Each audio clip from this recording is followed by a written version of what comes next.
That's right, ladies and gentlemen. Welcome to the episode of Psycho's Platters, always powered by coffee each and every time. What we do here, this is the reason why I stuck that fair use thing. I'm getting very sick and tired of our maker here, our friend, our fake friend, really, Mr. YouTube. He's pissing me off more and more every day.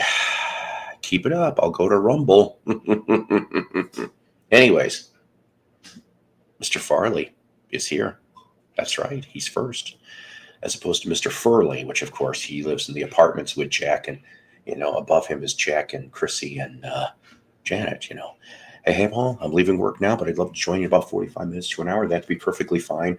I know that um, I am Hop Dave also is working too, but he's going to listen. He says, and that's beautifully great. Welcome to, of course, like I said, Cypress Platters here. Christmas time, we're talking about what, 12 days is Christmas Eve, 13 for Christmas. Aye. Yes, thank you so much, Nick. I know Nick felt bad. He missed us by that much on the last show. So pardon me a minute while I spout off. YouTube's little time constraints in regards to trying to nail me, for video blocks is getting to be bullshit. Usually these guys, within 90 minutes or less, okay, are going to go off and give me some bullshit. William? Well, I ended up getting blocked. What was it? I didn't discover until I was up maybe about 2 o'clock. 2 o'clock this afternoon, that at noon they blocked me. Now, this was way over the 12-hour period, closer to 24, right? And they nailed me. This is how weird this was. They declared it a cover song for the Plasmatics, but guess what, jackasses? It was really Plasmatics. So you guys, you AI, need to do your fucking homework in regards to music. Either that or leave us the fuck alone. Okay? I'm getting tired of you. Well, that's who. Not Nez. Nez didn't block me. It was, like I said, it was Plasmatics did that bullshit. And it was live. It was no cover band. It was live from the 80s, jackasses. Ronnie James Dio. No, Dio didn't do any nonsense. But, we're still, of course, waiting on the appeal that I put in about last week. Boy, do we got a lot of stuff to do today. Sort of. And I have to apologize once again. I did alert to the VC Justice. Yeah. Well, it has nothing to do with him, honey. He's dead. I think, what is it? His RCA catalog, of course, I'm not going to touch. I won't do that. I don't know how the Pacific Arts stuff works. He might have sold it to Sony. I'm not sure. But, I figure with the Pacific Arts stuff, we have a little more leeway as opposed to any of the RCA stuff. But yeah, I mean, I haven't gotten dinged from that organization yet at all. I mean, when we put the Rodan clip, didn't get dinged for that. It was a bunch of other things so far. I haven't gotten dinged yet. Knock on wood. I want to appreciate the almost dozen people we happen to have here right now currently. But like I said, it's going to be a show full of nonsense. It is. And I admit I hate nonsense, but in this case, it's kind of nonsense. I stayed home today. I wasn't feeling really well. I was burning the candle at both ends, if you will, for the last 1 to 2 weeks. I haven't slept very well, okay? I wish I could. Wish I could find that magic elixir, that magic formula that would actually let me feel fucking rested after 7 to 8 hours. I usually get about 7 minimum, which 7 to 9 is supposed to be your average, right? For a human being anyway, but that's not always the case. The stuff that used to be on his channel, is all in hidden status, thanks to that whole cheese. That jackass bitch. Yeah. That maybe I may have to go to that. And by the way, ladies and gentlemen, I appreciate your patience being here. But let's see. What do I? Let me bring up that we have new subscribers. Yes, we gained a couple more subs, and I'm going to mention specifically who I want to thank to about that momentarily. But Mary Divinal, their relatively new channel, husband-wife couple, really cool. And M Fidelity, all right, another new channel. Go check those two out. go sub to them if you feel inclined. And if so, please tell them the Mighty Psycho sent you, and they will they will give you greetings and salutations and thanks for the acts of that. Not who, not guess who, not Doctor Who, not Whoville, but Married to Vinyl and M Fidelity. That's right. New channels into the Psycho Platter network, and I love everybody that gets involved in the Psycho Platter network. We are part of the VC. I think truthfully, I even have friends outside of the VC. Shenanigans was never VC, but she's on the fringe. Is she on the lunatic fringe? Only Red Ryder would know that answer, and Tom Cochran more specifically. But the thing here is this: I kind of love it that people, it seems like every day or every other day at another certain big channel, at the beginning of the broadcasts, can't keep to seem their little whore mouth shut about this jackass. And you know what? I thank you guys. I'm really going to thank those specific 4 or 5 people, but not in name. Why should I? Fact of the matter is this: you guys keep mentioning your damn name, my name, and guess what? I still end up getting more subs at the end because people come over here and they go, oh, let's see what this jackass is doing, aka me, and I still win. I'm going to get to that, actually. It's nothing really bad, but I just want you guys to know something. Would I call it ghosting when I watch the Rachel's Ghost Show? Yes, I guess it would make sense, since considering ghost is part of Rachel's name. But I have nothing against Rachel. And Rachel's got nothing against me either. I heard her say that in the last 48 hours. Other people like to try to run me under the bus. I don't give a fuck. If I were to take on your, and I'm going to spare you people, because nobody wants to see that, but I've got tire tracks and bike tracks, emotionally, physically, and mentally, from a lot of people worse off than you fuckers. I've lived a long life so far, knock on wood, and I hope to be around for almost another 14 years, because in February we're going to turn to 14 years for Psychos Platters. It's been a long time coming, if you will. Hi, Toby. How you doing? You just going to sit there today? So, one person went off and goes, well, Psycho's show is mostly videos. No, not mostly. I'd say maybe up to half. Why? Because I like having things to add. Okay? Sometimes the videos add to the conversation. Sometimes it detracts them. But the point of the matter is we get a couple minutes of entertainment, whether you like it or not. Another person went off and said that, gee, I smelled like old socks. Well, no, considering I bathed today and I'm wearing clean clothes. But what I can't say about you over there is, why does it smell like old Snapper? My suggestion over there to the one particular comment is, give them Massengiller Summer's Eve for Christmas so that your stank can go away quicker than mine. How about that? You like that? I can play the game too, you pieces of shit. Ho, ho, ho. From VC Santa. All I could say about you 4 to 5 fuckers over there is you ain't getting any jack shit from me from Christmas. That's the Christmas spirit as part of the title. That's what we have here. But that's okay. Keep saying my name out of your whore mouths, and I keep getting more subs. So if you really hate me that much over there, shut up then. Then you don't have to worry. Because as long as you keep bringing up my name in your glory hole mouths, I'm going to bring you out too. How about that? Christmas tit for tat. Bastards. I'm horrible. I'm incorrigible. But everybody knows that. And I know somebody's going to go snitch to those people. I don't give a shit. This is so fucking junior high. Exactly. You remember SNL and the Exorcist sketch with Richard Pryor as a minister? And I think it was Lorraine Newman was supposed to be the possessed part. She's like, your mother so sucks that smell. And I'm like, that was like a funny line to me. That's right. We didn't start the fire. It was Ryan from The Office that started the fire. They can have the summer's eve with the boric acid. Oh yeah, for the real stankety stank. You betcha. I hate to say this, but I've come across. Okay, look, I'm not going to lie. I work in retail.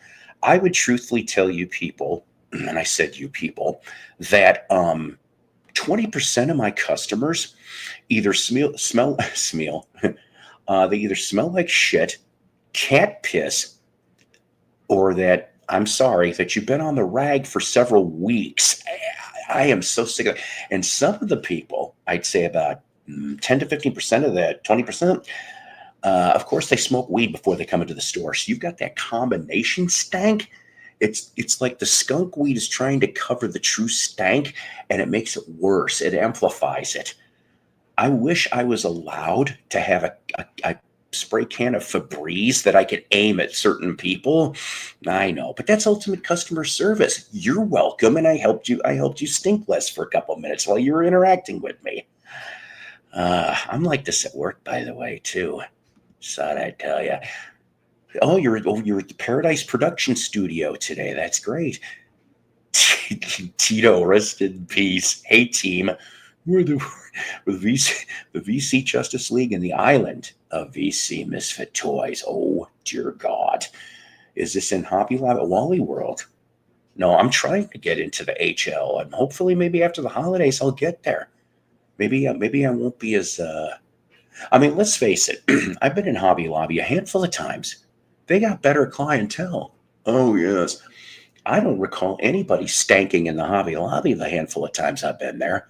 I'd like that a lot. You got to get high before you go to Walmart. Want to get high?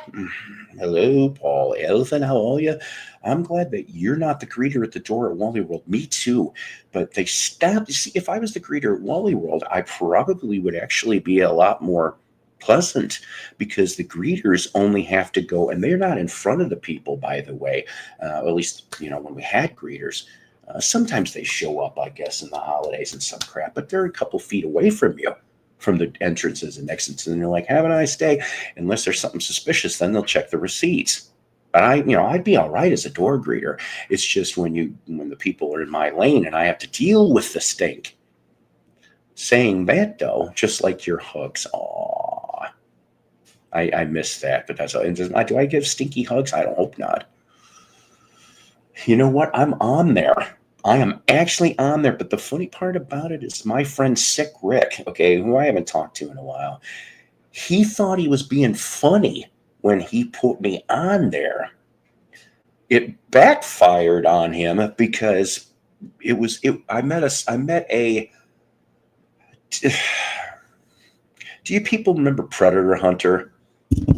Sorry, remember Predator Hunter? I'm not talking Chris Hansen and his Predator show. I'm talking about Predator Hunter.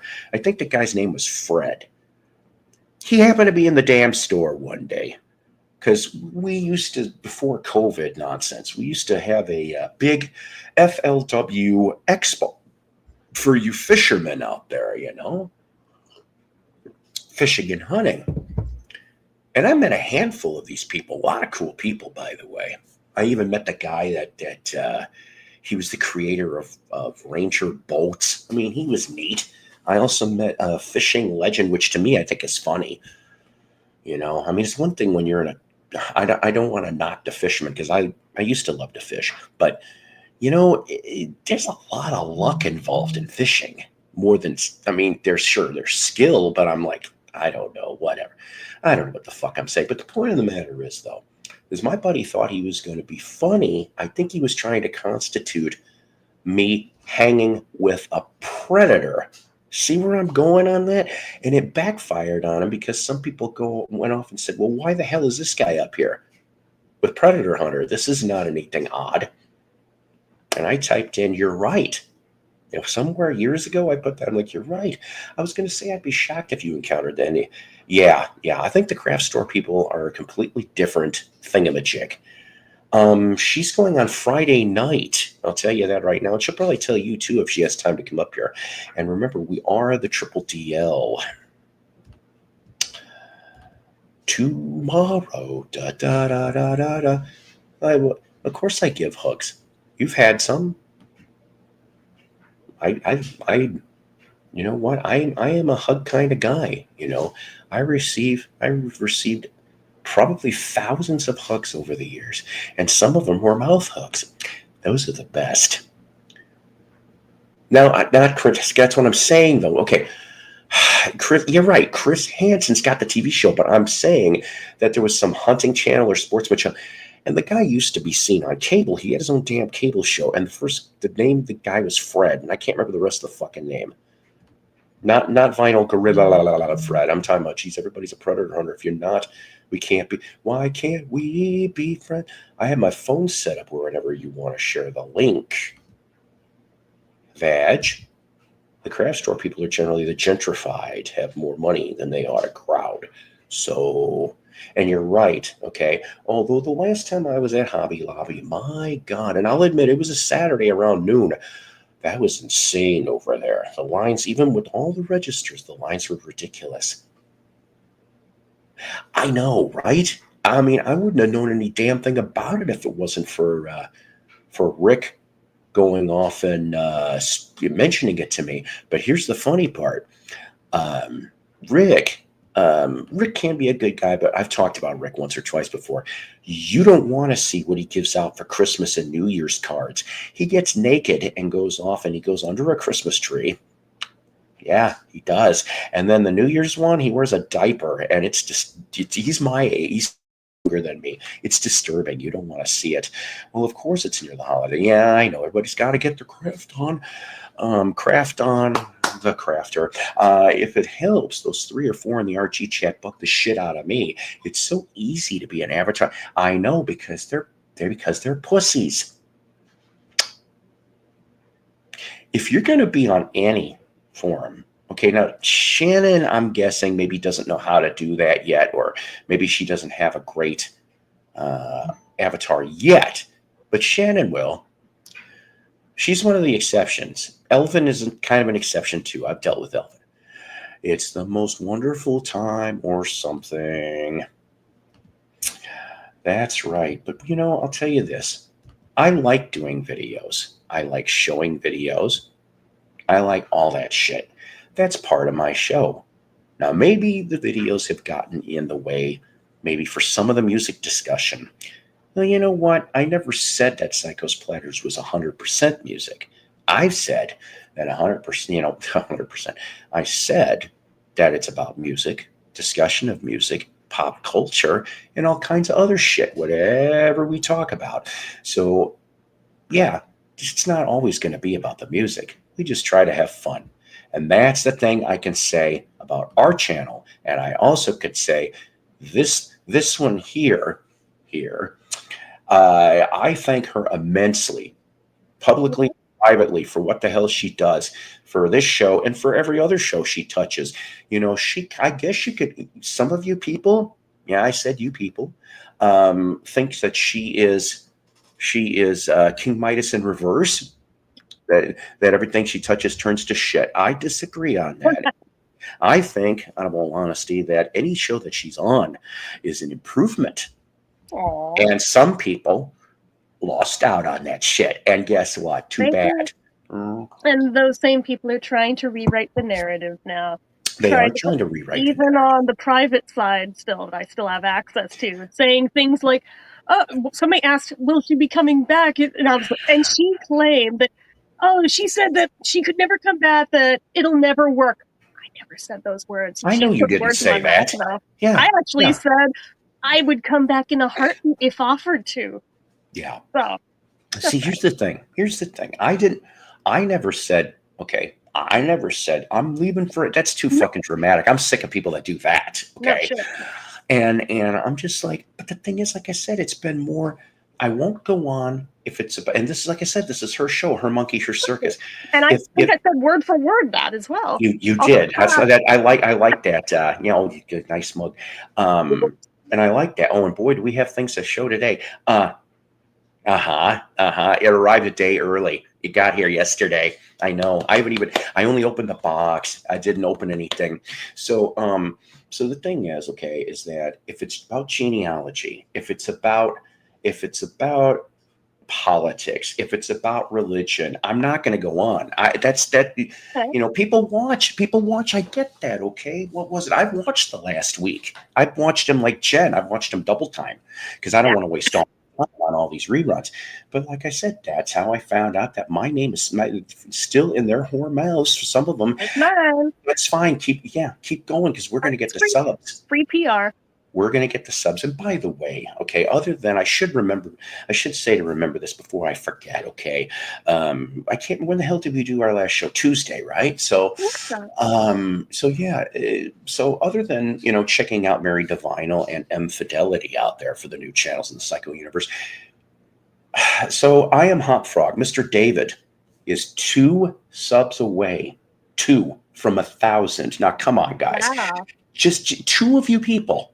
He's a good dude, and I'm going to tell you something. There's this video that he shared me. It was funny as all get out, and it just, oh boy, maybe we'll show that later. Maybe if he allows. If he doesn't, that's fine too. But before we really get into anything, oh boy, I wasn't planning on doing this, and I'm probably going to drive some of my people away. Last year, this one kind of went half unnoticed. So, oh boy. So here's the thing. Let me see. I got to go back. I'm sorry. I should be a bit more prepared on this shit, I guess. But the fact is this is very nerdy, very stupid. But I did it out of fun. And somebody asked me where the hell is it? If I was drunk. No, I wasn't exactly drunk, but I was drinking. Yeah, okay. Did I stick it in that instead? I don't think I did. Said. Yeah. I was watching it the other day. What the hell? By the way, the Beyond the Fringe reference, it's a Dudley thing. You should know by now. Where the hell is that damn video? Really? Where is it? It disappeared. No, there it is. Oh God. So yeah, this is last year. Forgive me. Oh God. Muting. Days of Christmas. There you go. So, oh boy. You guys are gonna go, oh fuck. This 25 people are going to be going, what is this? This was, I remember in my defense, this was a year ago. Okay. A year ago. Hey, everybody. How's everybody doing? Figure welcome to another episode of Psycho's Platter. Always powered by coffee each and every time. And by the way, that's my Svengoolie sweater, my Christmas sweater. I like the mug. Yeah, it broke. Yes. Uh-oh. Snowflake. He's a winter bear. He loves Christmas. Yes. That's the first bear I ever got, Jessica. Oh. I was going to say, is that a doodle bear? Build-A-Bear. Oh, okay. He's retired, too. You can't get that anymore. VC videos with me, too. I think we can do something for the VC. Oh, boy, you people are going to go, huh? Shit. I think so anyway, right? You're welcome, Dave. Oops, wrong one. Yeah, maybe. I may suck at singing. Awesome. But we're going to do this in the spirit of everything, okay? So... Hey Jen, could you put up I'm Hop Frog's link? Christmas. Let me see if I can find it. If I can find it, I can put it up. Yeah. Thank you. Son of Puddles. Yes. On the Here comes the horrendous. Christmas, my true love gave to me a Partridge Family LP. On the second day of Christmas. Remember, Irish coffee drink, ladies and gentlemen. We can tell.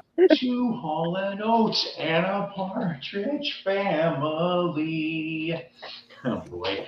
On the third day of BC Christmas, my true love gave to me 3 Tubes records, 2 Hall & Oates and a Partridge Family LP. Oh. I didn't say it was going to be great. Where? Fourth day of BC Christmas, my true love gave to me 4 nectarines, 3 tubes, 2 Hall & Oates, and a Partridge family LP. On the 5th day of VC Christmas, I don't like it. true love gave to me 5 Heine albums. I sent that to 4 Rach, but she never did shit with it. nectarines, 3 tubes, 2 Hall and Oates, and a Partridge Family LP. On the 6th day of VC Christmas, my true love gave to me 6 cow sills, 5 Heine records, 4 nectarines, 3 tubes. This is 2 horrible, I'll admit it. and a Partridge Family LP. This is like exactly my brand of nerdy, and I'm loving it. We're halfway done. On the 7th day of VC Christmas, my true love gave to me 7 Osmond albums, 6 Cowsill records, 5 Heine LPs, 4 You'll have to discuss that with Dave. I have no clue. Hall and Oates, But thank you anyway, Wolfie. Partridge Family LP. On the 8th day of VC Christmas, my true love gave to me 8 Cheap Tricks, 7 Osmond records, 6 Cow Sills, 5 Heine records, 4 nectarines, 3 tubes, 2 Hall and Oates, and a Partridge Yeah, Family greatly stupid it is. That's what it is, James. On the 9th day of VC Christmas, my true love gave to me 9 Zeppelin albums, 8 LP, 7 Osmond albums, 6 Cowsill records, 5 Heine albums, 4 nectarines, 3 tubes, 2 Hall and Oates, and a Partridge Family LP.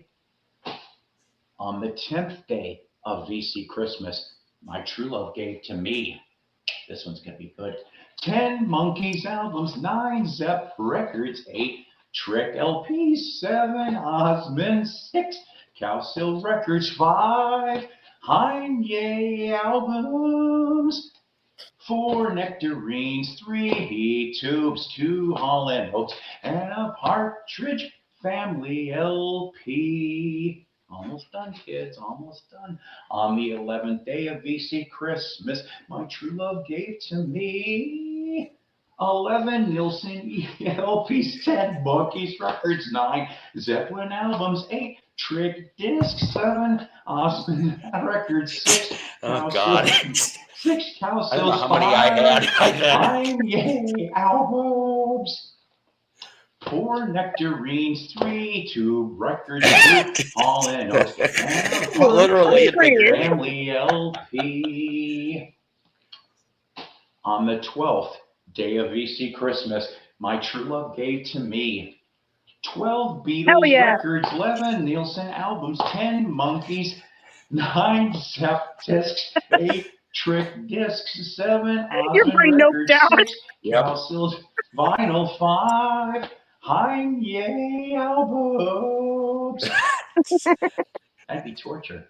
4 nectarines, 3 2 Hall and Oates, and a Partridge Family LP. I know this song probably sucks because it's from me, but remember, ladies and gentlemen, the Mighty Psychos, powered always by coffee. All right, guys. I hope that you guys have a Merry Christmas, Happy Hanukkah, Merry Kwanzaa, all the happy holidays, Festivus for the rest of us. This I think was from around the time I started watching you, but somehow I missed this one. I love you guys out there. I really, really do. And you know what? You want to do a thread? We could do a thread. Yeah, nobody do you bothered. want to try doing this? Yeah, I think you guys could. You guys could come up with some very interesting answers. So I'm declaring this a thread, a 12 days of VC Christmas thread. And I'm literally posting it on where there's 12 days that you could do this in. Which, of course, would be tomorrow. So, Mighty Psycho Today was the 12th. Always powered by each and every time. I don't know about that. My starting fluid. And thank you, Snowflake Bear, for helping me on this one. You know what, guys? You're good sports, and I thank you all for taking the time out to watch me. All right. Merry Christmas. God bless. Rock on. Take care till the next time. Ho, ho, ho. Where? I love it. Ho, ho, ho, where? That's right. Funny that you end it with a tag, though. And I was about to say, I'm launching a tag. I'm getting Hey, in on this. well, you can launch the tag. Somebody's got to carry it. I'm going to. It's not going to be that tag, but no, I swear to God, like since this morning, I've been working on it. The Everybody, shirt is relevant. now you see that one's bad one is relevant. Okay, that works. But what I think, okay, fine. I'm just going to throw this out. I wasn't even planning on talking about this, but it seems like a lot of people are talking about it anyway. So why the fuck should I throw my hat? I'm not throwing a hat in the ring. I'm just making statements. So see what happens in life and the VC when people miscommunicate. Yeah. Whether an intention is intentional or unintentional now has caused the Pandora box to open, the inevitable can of worms. So And if you have the Spanish cover of Sticky Fingers, for example, the fingers are coming out, you Stones fans. So the thing is that what have we got now in the scorecard? So we have, and I'm not making fun of people, I'm just stating things. So when Edwin, Pretty Green Vinyl guy, who I watch his show and I like it, he started this whole vinyl thing, the vinyl tag for 2025, even though when he did it was what, about the 1st of December, 2nd of December, I don't know. So maybe I'm wrong. So the thing is that, so he started it early. Why? Because he wanted to be, okay. Why did he start it? Because, and he reached out to Rob. And Rob said he wasn't going to do it. In fact, he went and said that himself, went and replayed his last year, which I'm going, okay, look, I don't feel like making a lot of videos too. And I guess in a way, if you want to think about it, what I just showed you, that horrible Christmas song, people, from me from last year, maybe could have been deemed lazy, but I think most of you people didn't see it. So this is why I reshowed it. But because he did not have the intent to doing it, he wanted to have a break, he's claimed, and that other people could take the mantle, run with the torch, if you will. And so that, I think, was fine and noble originally. But then some bullshit went down along the way. Everybody got all pissed off. So then what happens next? We see that there's a Beatles vinyl tag. Now, hold on a second. This is where it gets even weirder. So Mr. RW, the first one. There's been Beatles tags for years. There has been Beatle tags for years, but here's the thing: Mr. RW went off and basically. Oh, I saw.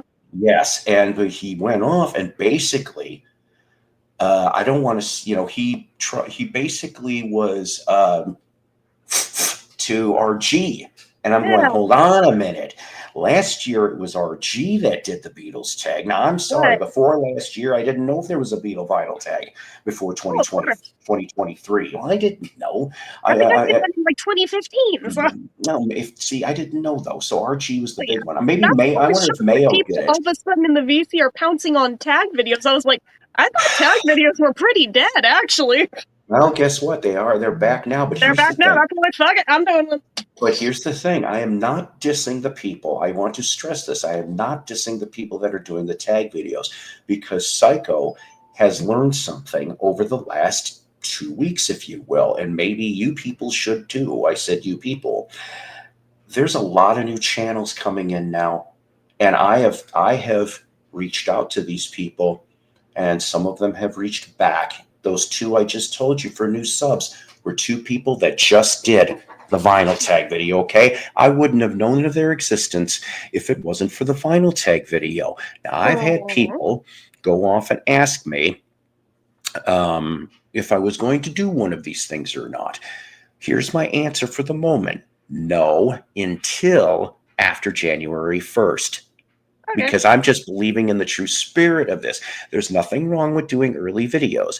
But there's another reason. The holidays get into the way. And let's face it, I really need to finish the Jukebox from Hell series before I can do The tag, I've got 3 left in the season, and I'm working on it. It's just taking a while.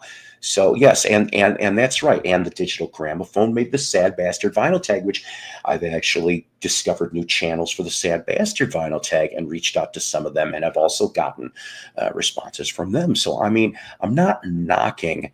Yes, exactly. We saw the damn video. Okay, so he started. I know.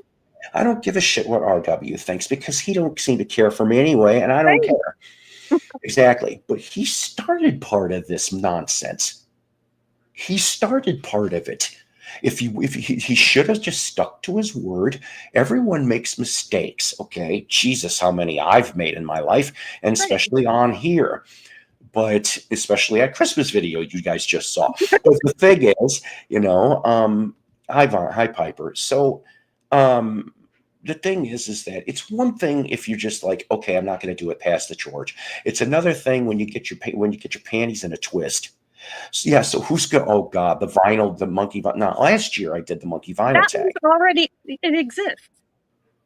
For this year, for the 2025. Oh, I mean, I don't know for them if it's a yearly one or not. Oh, yeah, I did last year. I'm mine in a way where it doesn't need to be a yearly one. I'm trying to cover all the bases in a one or done fashion. Right. So it's longer than most of them because of it. And Rachel warned me that people are going to give you pushback for that. I don't give a shit. It's true, Dusty. Too many gatekeepers in the VC. It's immature. It's a free internet. Everyone has something to add, and everyone can be original. This is absolutely true. It is Exactly. 1,000% true, Dusty. You are right. And so, yeah, for example, was I going to do? No, I wasn't going to do the monkey vinyl tag this year because guess what? To me, all right, I wasn't planning on doing one for several years. Now, the reason why I'm saying that is that. And I wouldn't even have termed it as a vinyl tag, considering mine was a one and done. And if you guys never saw the monkey vinyl tag, go ahead and watch it when you have time. If you're bored and you have a hard time sleeping, that'll get you to sleep pretty quick. But that I wouldn't have done that, believe it or not, if it wasn't for Rachel's Beetle tag from last year. Because I'm like, well, you know what? And I was looking on YouTube, and like nobody done a monkey tag. And I love the monkeys; they're my favorite. That's why I was like, no one's done a Who tag. Oh. I'm doing it. See, yeah, do the Who tag because I think I am, and I'm not making it cool. vinyl specific because I want it to be as inclusionary as humanly possible, and also it doesn't have to be a yearly one, so no one has to worry about picking up a fucking baton. Like, if you want to do it down the line, do it down the line. It's all good. I wish he wasn't, for God's sakes. I wish he wasn't. I wish people would kind of sort of grow up a little bit. I mean, I understand this is the internet, and I understand because it's the internet and because it's YouTube and because it's the VC that there's keyboard warriors that just have nothing else better to do. And I'm like, don't we all know it? And I'm not, okay, listen, I'm not knocking on trolls. I really am not, because a handful of those trolls have been, we've talked privately, believe it or not, and some of them are really good eggs. Like, for example, I'm not putting him under a bus. Fred's a good guy. Me and him have been yapping on and off for 6-9 months when I have the time. He's a good guy, and his taste in music. Oh, I love Vinyl Gorilla. Your mileage may vary. I'm sorry that he does, hon, because I don't get it. You're awesome, at least to me anyway, and a lot of people are in the VC. I've had private messages, even concerning, nothing bad, but at times you or Mello or other ones. And I'm like, look, everybody's doing good. Everybody's just taking breaks, and that's perfectly fine. I mean, Jesus, we have lives outside of this place. Exactly. And a lot of times with the nighttime ones, this part of the year, I struggle to stay awake. And I fell asleep on one stream. I don't want to do it again. So I'm like, if I'm that tired when it starts, remember the one where I went Avatar only, and then I didn't come back till after because I freaking fell asleep. I forgot that you were asleep. I thought it was like your dad was talking or something like that. That's that why was a different time. That was a different time. No, this was more recent than that. This was like in the past couple weeks. And then the after show is still going. And I was like, I fell asleep. Okay, listen, Mello's not a troll. Does he look like a troll? No.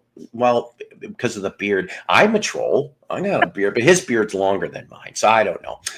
Keyboard Warriors, yo dog, I'm gonna bust a caps locks. I'm stealing that. I like that. I like that a lot.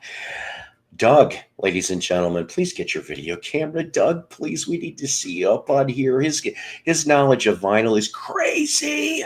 You people think this guy here is even, like I said, he's got 10 more years collecting experience on me. Him and I keep trying to do a radio show. Nice.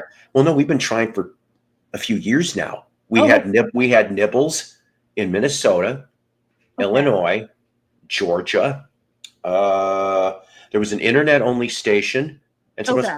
everything always fell through for different various Aw. reasons that I'm not going to discuss. But a long time. Yeah, he's and unfortunately, I really wish that the local station that went shut down in July, the FM was bought, but the AM is still for sale. But there's like lots of weird contingents to this, and I'm just, Louisiana and Alabama. That's right, I forgot about those two too. But yeah, so we've tried in about 6 different states. It's quite okay to fall asleep during a stream. It happens, and we all should take a nap when That makes me feel a little better about it, because I was like, I felt really bad after. I was like, oh my God, it was bad enough I was here with the sunglasses on that night, but then because of that, it blocked the light so much, I fell the fuck asleep. Boy. So, lesson learned, don't wear sunglasses on a stream unless I want to risk falling asleep. It is what it is. What are you going to do? Hun, can you have the floor, Senator, for a minute or two, and I'm going to go get some more coffee, then we'll start some more stuff. Okay, let's see what we got going on in here. Oh, I think there's most of them already anyway. But yeah, I'm hoping to have my tag up tonight. The questions only video anyway. I'll do my answers maybe tomorrow, just so it's not all spammed in the same video. But yeah, mine, I have, let's see, how many questions do I have? 35 questions on mine. So yeah, I was warned I'll get flack. I don't care. I'll get flack just for existing and for being female. So I'm already primed for getting flack. For real fans who actually care about The Who, we like talking about them. I don't see it as a bad thing. So if people are too lazy to do 35, that's on them. It's not a popularity contest. I'm all good with it. I'm excited. Some of them are simple, basic ones. Other ones require some thought. And I'm proud of myself for the ones I came up with. James says, I bought the charcoal mask. Did you really? Which one did you buy specifically? Because I may have tried it before, depending what you got.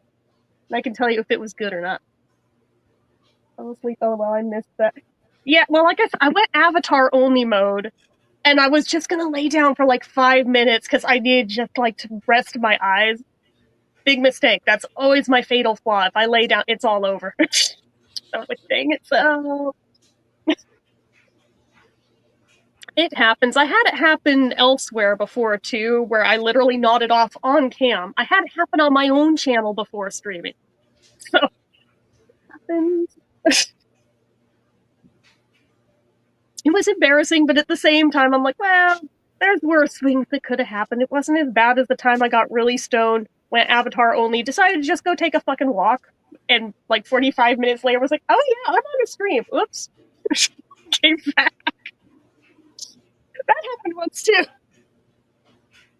Do you have the Beatles sing the Chipmunks? I used to play that for my nephew when he was a baby. You know, I don't, but I really badly want that, actually, as stupid as that sounds. Like, I actually love the Chipmunks, and I have some of the other niche Chipmunks albums, but I've never found that one. I've heard it, I've played it on YouTube before, but I actually don't have the official album itself. I have the Looney Tunes one. Oh, what's this song? I probably missed it, but Wax was nice about you yesterday. Someone said bring back Video Baby. Said she does have her own channel. You can still go there. Aww. For him, that is nice. I fell asleep. I missed that. I'll let you know how it works. Well, that's good. I don't know. It was the first one I grabbed. Jen, do you have the Beatles sing the Chipmunk? Oh my God, that would be funny. And I was just answering that. I was like, I don't, but I actually really want that. Because I mean, I have like the disco one, I have the punk one, I have the country one. I've never found the freaking Beatles one though. So here's the thing. One time, thrift shop, Bentonville, Arkansas, I saw it. Oh shit. And I'm like, to discover, no fucking record in it. I'm like, you bastards. Like, where the hell's the... You probably missed it, but Waxed was nice about you yesterday. Well, that's good. That is. Someone said, bring back Beetle Babe, and he said she does have her own channel. You could still go, oh, that's right. I did see that actually in the replay. Yeah, that's right. He did say that. That's So true. well, I never said Waxed was a total dick. I never said that. But why? It's just, I mean, like I told Rach, and it was like one of the last I said, I can tolerate him. That's about it. Yeah, I don't know. And just like I know there's people that could tolerate me. I know I'm And an same, well, there's asshat. people that tolerate me as well. That's Yeah, life. I know. Yeah, I know I'm an asshat. Not everybody, I mean, Right? same thing for you. Jesse's just, I mean, it is what it is, people. That, we just do our own thing. Bad thing about AM radio, you can only listen to it in the morning once noon hits. This is true, but believe it or Is it? not, I'm kind of glad that, well, it depends where, I guess, but I'm glad you kind of brought this up, though, Dave. And I don't know what started that, but there actually is a bill in Yeah. Congress right now, because the fact is, and so here's the thing. The bill originally was thrown through into the House and the Senate because they call it the AM radio bill. You can look it up on Google if you want, or whatever the hell, if you're interested, people. But the thing is that they were going to take AM radio out of the cars. Oh, It was no. supposed to be effective like 2026 models, Uh-oh. but here's the thing. Senate passed, House passed. It's on the desk of Prez to be signed. So whether or not Joe does the right thing and signs it, or is it going to sit on the desk until Trumpy comes in? I don't know. But either one of them, I hope they do the right thing. And I know some people go off and say AM is outdated. But you know what? Me and this guy here, and we'll mention this really. Paul, did you see the 45s I had? No, I didn't have a chance. One of the topics is going for 2,000. Holy shit. Another is 1,000. Wow. Oh, you got a Tom and Jerry? What is it? Big Top, or what the hell was a Big Top, Mala? I don't remember. And the what's it? Holy shit. No, I don't know either. Yeah, but see, okay, Vag, I understand where you're going on this, okay? And yes, in essence, 2024, but how about it doesn't have to? Right. If the FCC was smart, and they're not, because it's a corporate government entity, they would allow, how we have LPFMs. Why can't there be LPAMs? And the community can have back. Okay, it doesn't even have to be a community. I even tried. This is a true story. If Tim Smith was here, and it was his birthday yesterday, so Thrifty Tim's music. Yes, happy birthday, Tim. But he just turned 21. He can have his first drink. So the thing is that we were going to try to start a Christian station in near Rockford, Illinois, and it was going to be pastor leaving little sermonettes, if you will, mixed with gospel, mixed with Christian rock. That's where I would have come in. Me and Tim and another person, because we'd be like, we knew Christian rock from 70s to the time frame, and we would have gotten away with, just, hey, this is a Christian rock station, and it's really rock. It's not the CCM shit that everybody, the Hillsong Festival type stuff that everybody listens to. It would have been a variety of stuff, because there's just, there's Christian variety, Christian rock, Christian country, Christian rap, DC talk, things like that. Okay, I think it would have worked. It would have worked, but of course, it all came down to what the hell was it? Oh, the land we were going for the transmitter for. Yeah. That was because we were looking to, because I lived in Caper, and the transmitter we were looking at was in Poplar Grove, and there was just some weird red tape bullshit. And then I left to come down to Arkansas. But I think, truthfully, if a person has the basic equipment, pay the yearly fee. Go have your own AM station. I think there's nothing wrong with that. And yes, I know nighttime, it's not going to work for most of you people, because you need at least 50,000, 100,000. But there's so many more stations today than there was in the 1960s.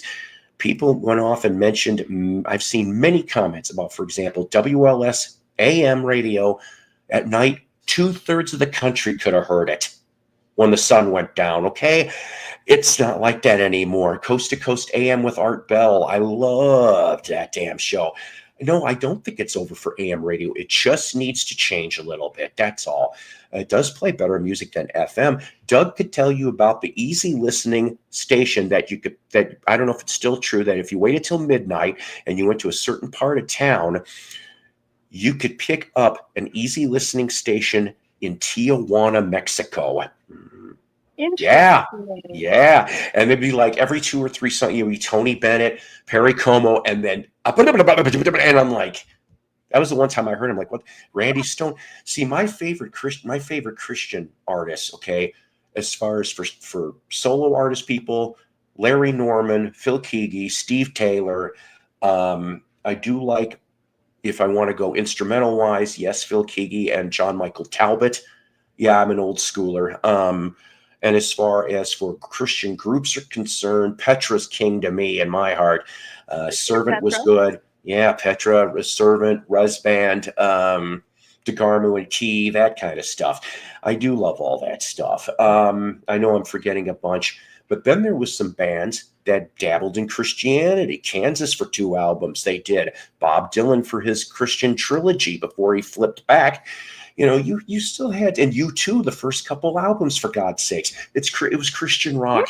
It would have worked. It would have worked. And there was some artists on the fringe, you know, that were on major labels that did the same thing.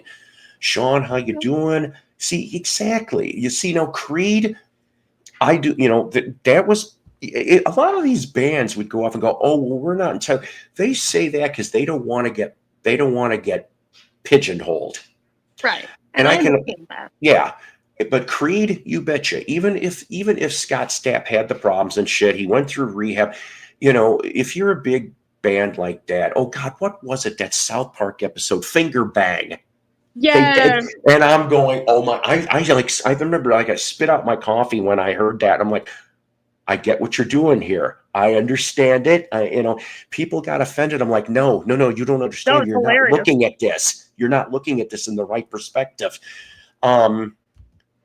Baseball, yeah. I used to listen to the Cubs on GN all the damn time when GN had them. Sox for WMAQ TV and radio had Sox games.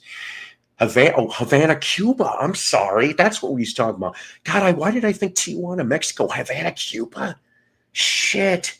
I didn't know it was that far away. I was going to recommend a channel to you, and apparently that channel is now gone. So I'm like, well, damn.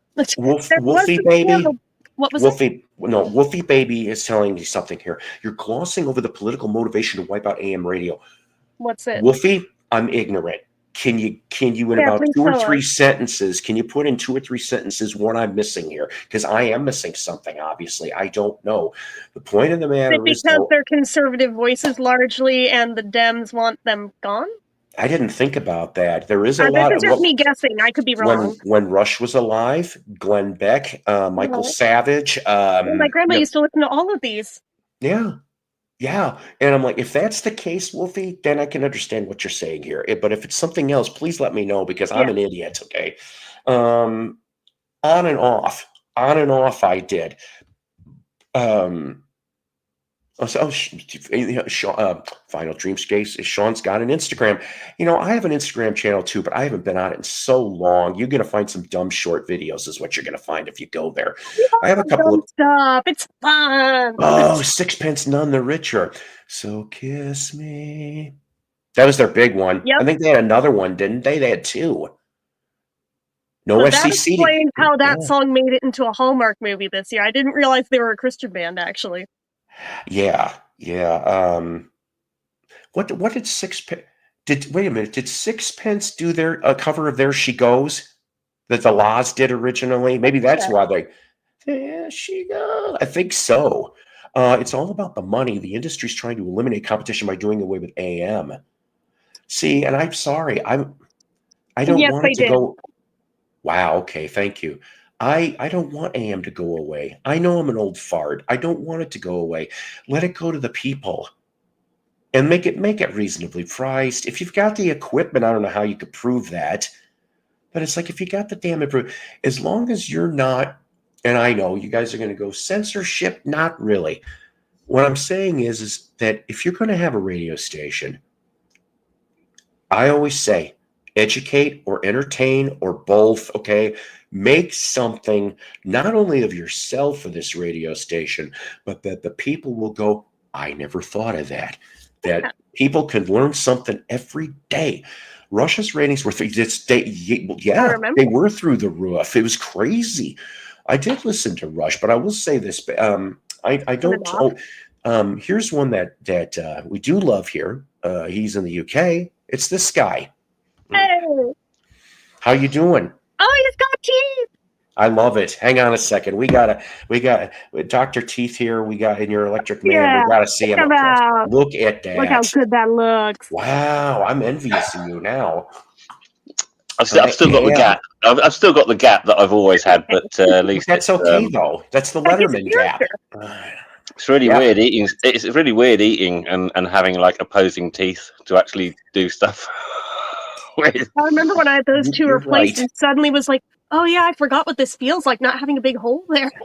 Yeah. That's what she said. But yeah, I must say I did weep a bit when I handed my debit card over for the payment. But there you go. It's it was a bit of a it was a confidence hoover for sure. Not to think anyone would judge me for not having, but it's just just in your own head you overthink it, and I get it because like I said, I had the two in the front that were visible in it, a very prime age, like when I was 18, that's when they were missing. So yeah. I know you can't tell, but I've got my fronts. I don't have the backs. I'm in about I'd say by the time I'm 60, I'll need uppers. It's gonna be weird. Speaking of visual looks and what have you and stuff, what made you grow the enormous beard? Well, you wanted to be Santa Claus. I wanted to be Santa Claus. I don't have the red suit. I wish I did. Because in that earlier clip, you looked about 40 or something. Yeah. I just decided to grow it out. That's all. Yeah, it's weird. You see, I can't do a beard. I can't. If it gets much more than this, I just want to tear my face off. You can't do a soul patch? Because I can't get you. What? Sorry. You can't do a soul patch? I've basically got the Johnny Depp pattern. It's that, and that. Oh, there you go. That's good. That's all it is. That works. There's nothing's going to go outwards. And I've got a head like a potato, so I'd look ridiculous. Oh, stop. Oh, you do not. He's a handsome young man, yes. From one man to another man, he's a very handsome man, yes. I think of them, bro. They would have paid for it had you lived in Canada. I'm not sure about that when it comes to dental. A lot of places they might cover medical, but not necessarily dental. Yeah, I mean, if I'd needed a filling or something, we've got the NHS here and stuff. But this was Marilyn, whoever Marilyn is, I'm not quite sure. She lives with the monsters, Lily and Herman. Cosmetics. But basically, you're talking 4 implants, right? And that's Wow, yeah, that's a.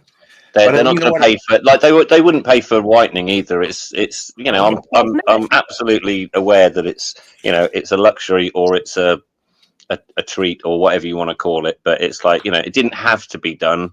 It wasn't medically needed. But I just don't want to walk around with two. I don't care who it is. They're being nice. I had a feeling. That's Hi, Mike. I'm from Canada, eh? It's Mike from Canada, eh? Mm-hmm. But yeah, I think that's the same thing even with like Medicaid here, and that they'll cover very, very basic, essential dental things like extractions, fillings. Yeah. Just on basic dentures, they'll cover that, but they aren't going to cover much else.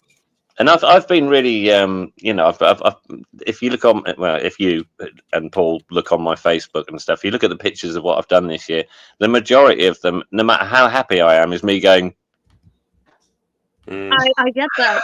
Like I said, for those 2 or 3 years till I had those replaced, I pretty much kept the upper lip curled down over. Yeah. So it's like you learn to have little life hacks to make it less visible. So it's kind of like learning to smile like I not normally used to, because I'm quite a smiler. I'm quite a happy-go-lucky kind of fella, really, So yeah, that's good. Anyway, we've probably bored the shit out of everyone watching. How many's watching? We got 25. It's all good. But It's before still we get 25.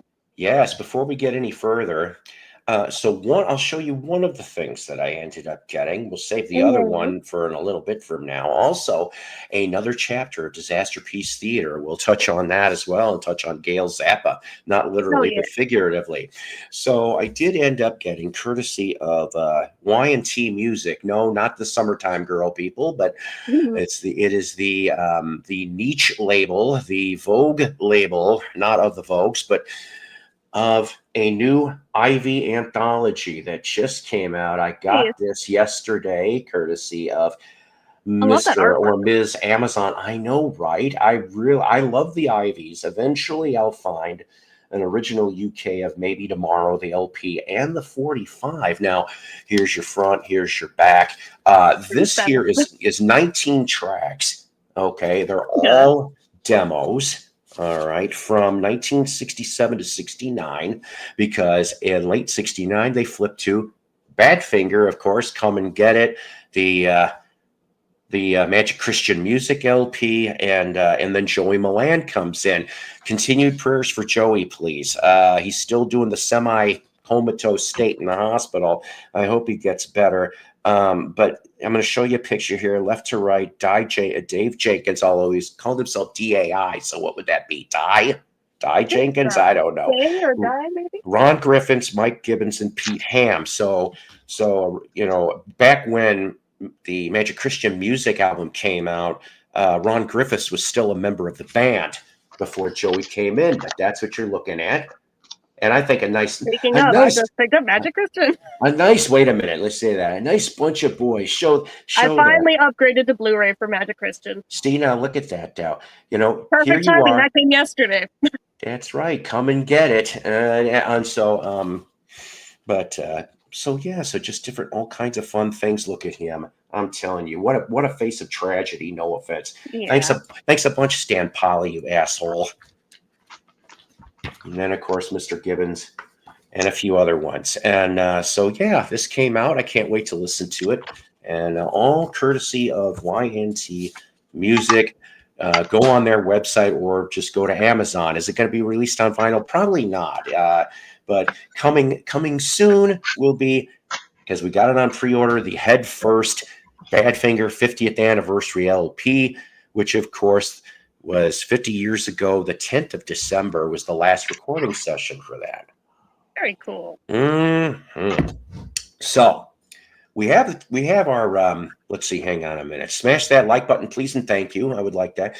Like and sub. We want to keep doing, the psycho train rolling here. And if inclined, please donate to the Christmas Coffee Cup Coalition, aka this jackass here. If I was in England, it would be the Christmas English Tea Coalition. And I do like me once in a while some breakfast tea, but I got to be in the mood for it. It should be paid for completely free. There's more than enough resource for everyone to dental care. You are so right on that. Yeah, that's true. Couldn't we say that about just about everything? There's like the whole world. There doesn't need to be any hunger in this world. There doesn't need to be lack of education in this world. The money's enough. It's like, even apart from all these oligarchs and Russian oligarchs and all that sort of stuff, you've still got people like Beyonce doing private gigs for £24 million. And sorry, I don't know why I pulled her out of the sky, but I'm just saying there's a lot of money about. And under the bus. Yeah, there's a lot of money about, and it's just governments are just dreadful. But ours is awful. In England. That's funny you bring up Beyonce in a corporate function. Okay, so my kid, he works for Bass Pro, all right, headquarters, and he shared me a picture. He goes, "Dad, you're not going to believe this. Who's playing our Christmas party right now?" Shit. And I'm going, who? He goes, Huey Lewis. No shit. I thought he retired. And I'm like, I guess he only does selective gigs because he can't do tours anymore. All right. But so I went off and I said to him, I go, well, son, he's working for a living. People do. It just shows people do anything if the money's right. Do you remember? can't remember when it was. Obviously, at least a decade or and a half ago or so. But do you remember when Mariah Carey did like she played for Colonel Gaddafi? I forgot about that actually. Oh And it's like, my! what the fuck are you doing? You know, it's have you got Must no have been a real morals high price whatsoever? tag. Okay, how about this? So let's say you had we'll just throw this out there in the chat. I mean, I know nobody really would. The people mostly would say, "Well, I'd rather keep the money than spend it." But let's say you have a proverbial to your head, and they say, "Here's $100,000," or let's say $500,000. $500,000. We'll do it that way. Here's $500,000. You were only allowed to spend that on 1 to 2 bands for a very large Christmas party. Who are you getting? So who would you want? It could be alive or dead. $500,000. It's probably best if they're alive because they won't make Yes. much noise Yeah. otherwise. Yes, because zombie bands would not be cool in this case.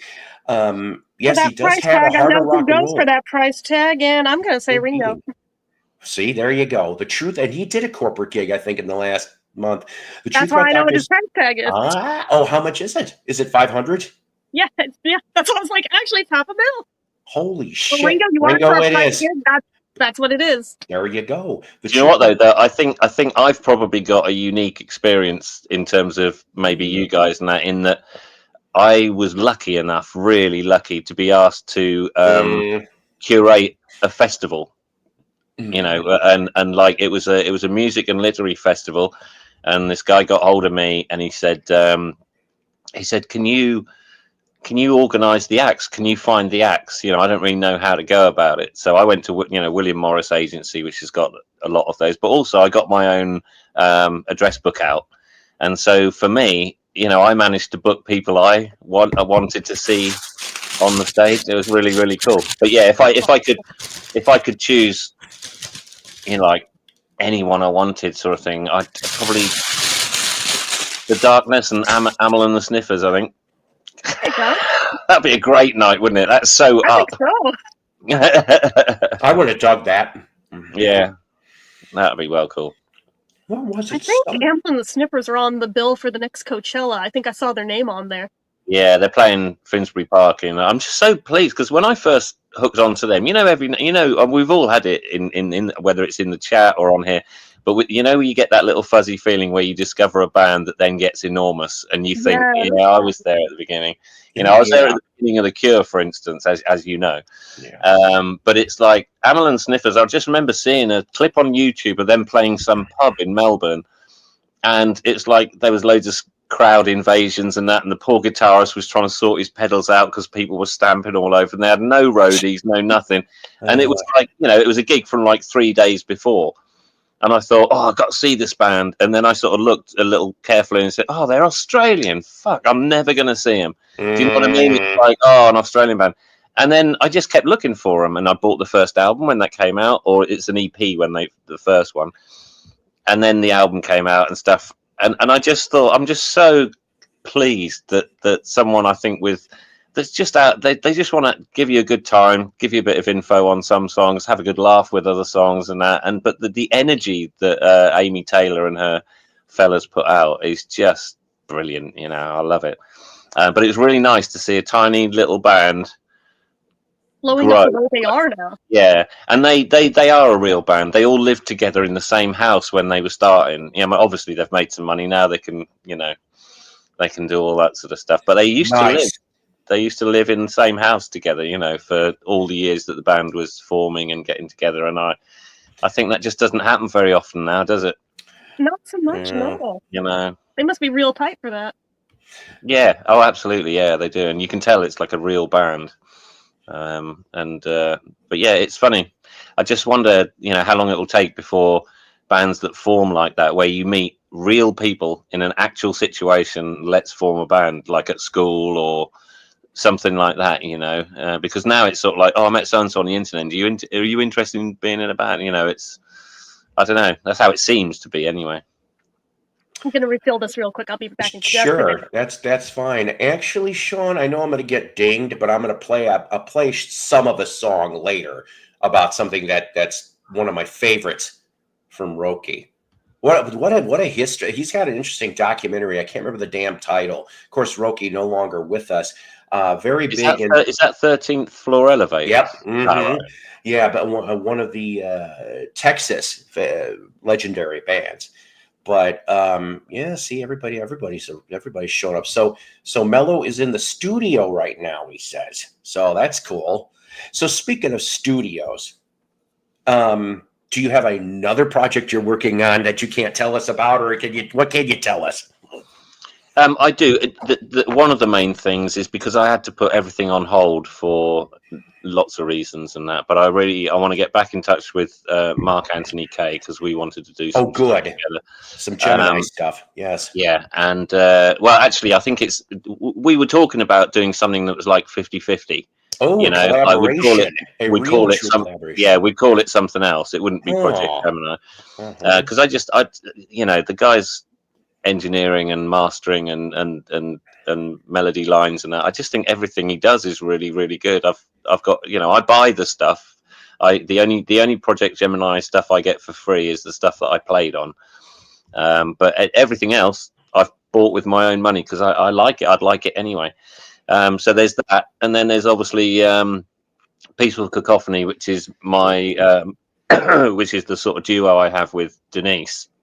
Yeah, Denise, the one with the long blonde hair and all that sort of stuff. Yeah, she's very pretty. I remember seeing those videos. Yes. Yeah, she's amazing. And so a lot of our stuff got put on hold after the last single that we did, and we've got an album's worth of stuff, and I just need to get on and mix it. Denise needs to come and do some backing vocals. I've got some overdubs to do, so that sort of thing. And then speaking of Mello, I thought it'd be an interesting experiment, and Mello was happy for me to do it. But I've taken one of Mello's tracks that I thought had some really good stuff in it, but it was just way too long. It's like nearly 6 minutes long, And there he is.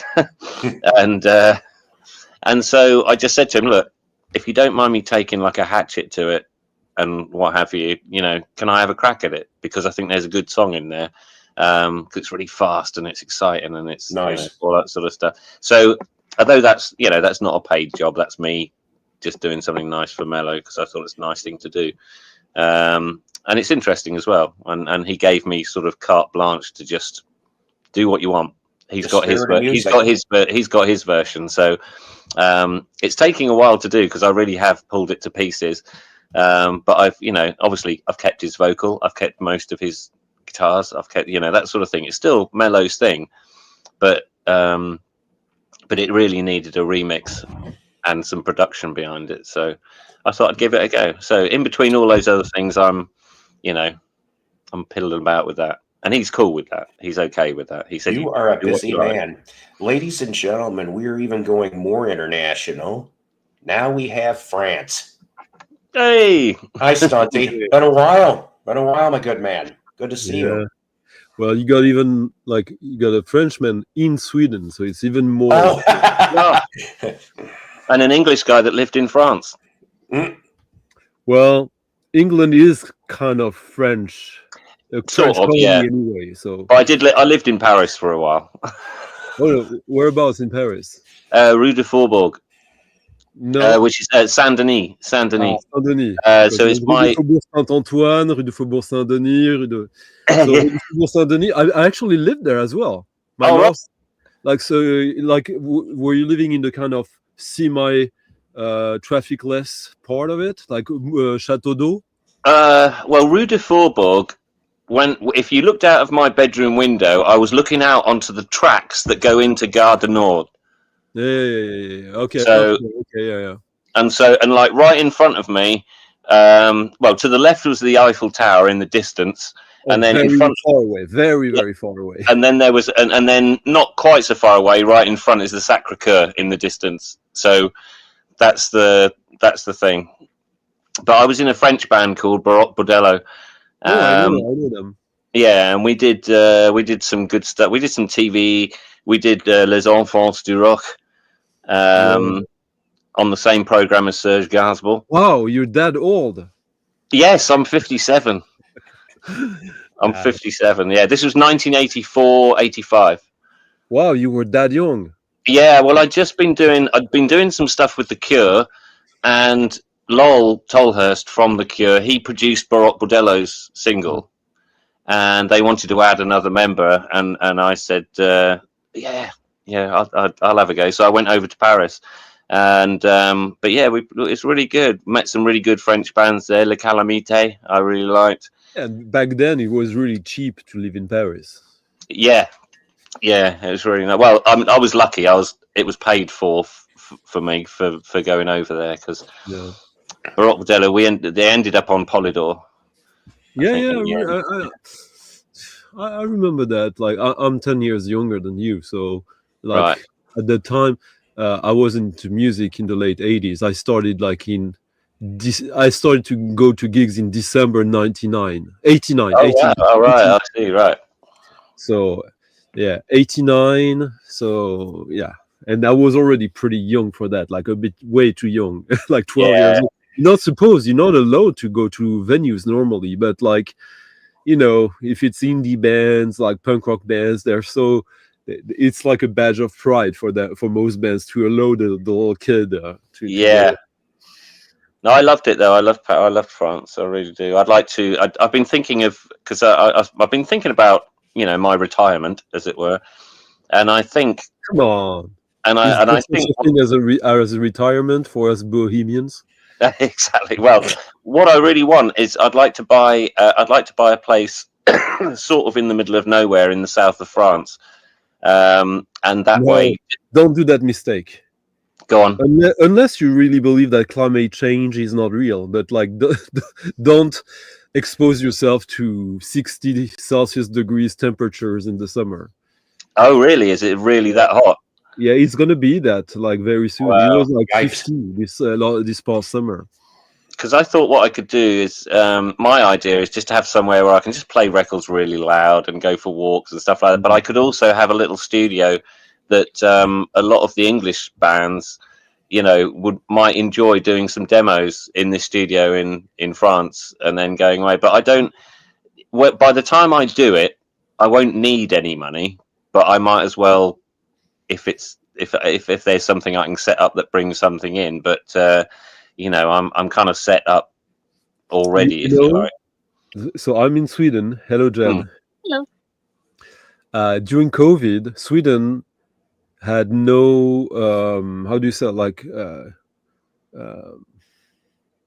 you didn't have to stay home or anything. Yeah.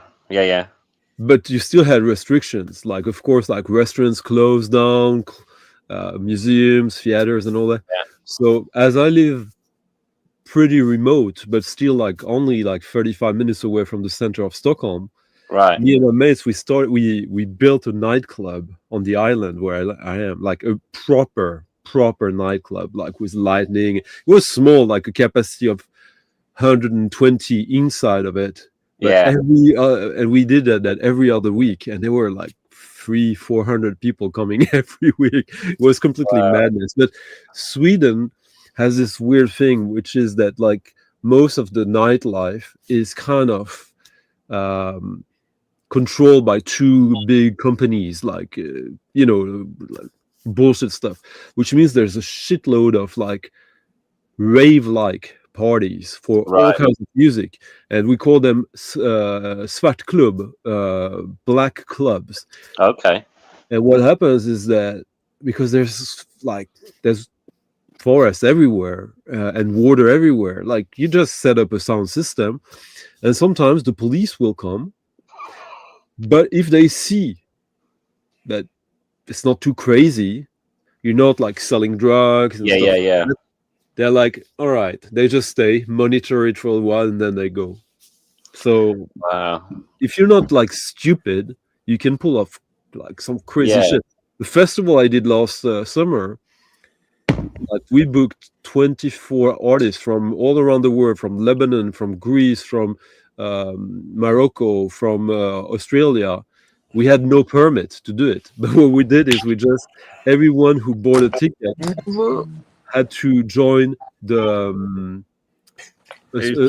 sort of association, whatever, like a group. So basically, we have their name. So basically, you can't sell booze without a license unless you're a private club. So he made all the Oh, attorneys, okay, yeah. and the police know it's like bullshit, but they can't do anything about it. Yeah. Have you ever been to Debaser, the club Debaser in? Yeah, I was actually there 3 weeks ago. All right. Well, that's where My- we played. That's where we played when we played Stockholm, when we did Sweden and stuff. And we stayed in the hotel that was. Is it sponsored by Gibson or something? It's got a Gibson guitar on the window, and Yeah, well, like there's all sorts of partnerships there. I had maybe you know him. I had my mate who played there, Kavan, the current leader of Gong, oh right, Kavus Torabi. oh right. No, I don't know him, but I know who you're referencing. So. He's in a band. Basically, I know him because he's in a band with my biggest fan, who happens to be. I had no idea who he was. Isn't your biggest fan like a sports legend? Yeah. It's I'm sure David knows him. Great. It's Steve Davis. What, the snooker player? Yeah. Wow. So Steve Wow. watches my streams every Fridays. Yeah, but I used to, before I was a professional musician, I worked. Well, actually, there was a crossover, but I worked for Burning Shed, the vinyl wholesaler. I know. And Steve Davis used to order from us all the time, and I realised that like here's this guy that was a snooker player and like the most famous snooker player on earth, really, and well, in England certainly, which is my earth. And he's the biggest snooker player on earth. But he's a mad record collector, isn't he? He's absolutely mad. So we went together to the Den Bosch Record Fair a month ago. Wow! And I was basically he's like, he used to be into northern. I mean, he comes from like Canterbury rock. Like his biggest bands are Soft Machine and stuff like that. But then he started to collect Northern Soul, and he probably at one point had the biggest or the best Northern Soul collection in the world. But now he's bored of it, and he's only excited by avant-garde, modern, classical, experimental electronic music. Right. And that's the music he makes with Kavus from Gong, and he's in a trio. The third guy is Michael York, who plays with Current 93, who used to be in Foil. And they basically do extremely good cyclic music with modular synthesizers and all this kind of stuff. And it's funny because, he's very famous, so people tend to stop him at the record fair and ask him, "Oh, what are you into, Steve?" They're always disappointed when they have no idea about that music. Yeah.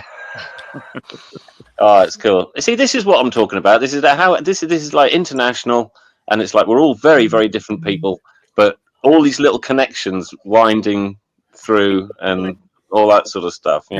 Isn't that nuts, dude? Like that's how music brings everyone together, or it should do if it works properly. Wait, was it earlier today or yesterday we were talking, Nick? It was. I think it was earlier today, but it could have been yesterday for all I know, dude. Like, I know that I've spoken to you in the last 24 hours before right now.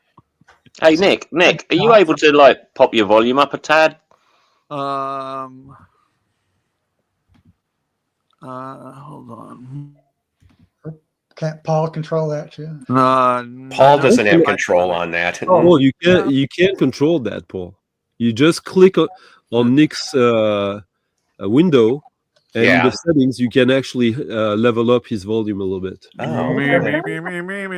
Let's see. I don't want to remove him though. Hang on a minute. Let's see. How about? Yeah. What the hell? Uh-oh. Hang on a minute. Oh, there we go. How about? Hey, Ron Haggerty. Long time no see you. Oh, how about that? Oh, Ron. How are you, dude? That better? I think it is. Can you? Thank you, Stodgy. I didn't know about that. Well, maybe it's just because we're all bellowing away, but it's just you're noticeably quieter than any of us. No, Oh, Nick apart is, from obviously, apart from Wyoming Dave, who just never stops shouting. I know. You see what you're making him do, Dave. You see. Roll it back a bit, Dave Sunshine. I know. Have you sorted out your internet stuff now, Dave? Well, I got back on Facebook, Instagram, YouTube on different accounts. So Yeah, I friended you back up on Facebook and stuff, Yeah. but I was trying to get Paul to friend me back on Facebook. He hasn't yet. I haven't gotten anything from you. Oh well. At least not as of this afternoon. If you tried that since Oh, it then, should have been like yesterday, I think. I didn't get anything yesterday. Again, you can tell Paul what my new Facebook. yeah. account- Yeah, that probably would be. Just send me No that, and I'll problem. go from oh there. no, but Paul, the incubation of the virus he sent you it's more than 24 hours. Oh, they'll get them quicker. They'll be like 2-minute viruses, and they give it a few years. I like Oakenshield's comment. I was going to bed, but screw that now. That's right. That's right. Yeah, Jens, he's a little bit more north in Sweden than me, but so we are at the same timeline. So Oh, okay, right. yeah. Oh man. Well, you know how British people always like to discuss the weather. What is everybody's weather like? Because it's really cold here now, and it's getting Oh.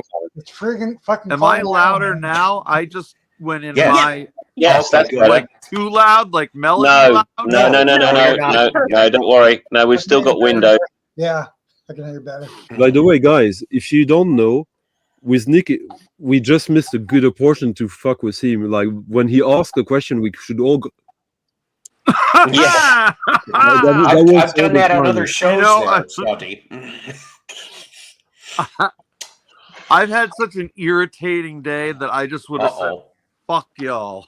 Just There you go. done. Y'all. Don't worry, we're a cyber arm around your shoulder, Nick. Whatever's going on. What's that? I said we'll all be a cyber arm around your shoulder. Don't worry. Yeah. Cyber appreciated, David. Exactly. Hey. Hey, What's going on? From over day, it is. Yeah, some of us Chuck got Allen. work for a living, man. yeah. I left work around noon today. Was home by 1. Yeah, I and was you're at work smoking and pot by like 2:30, right? Yeah, I it's wish 10 that was past my 1 in life, the man, morning. I swear. It's 10 past 1 in the morning, and I haven't started my male gigolo business up yet. So your escort thing. That's Yeah. I hope you're making some decent money on the side, though. exactly. Yeah. I offer a no-cum refund. Oh, there you go. I'll tell you.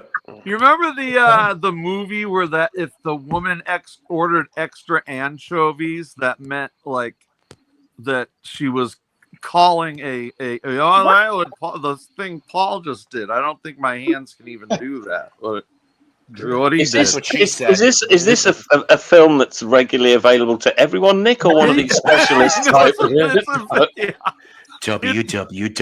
www.xxx.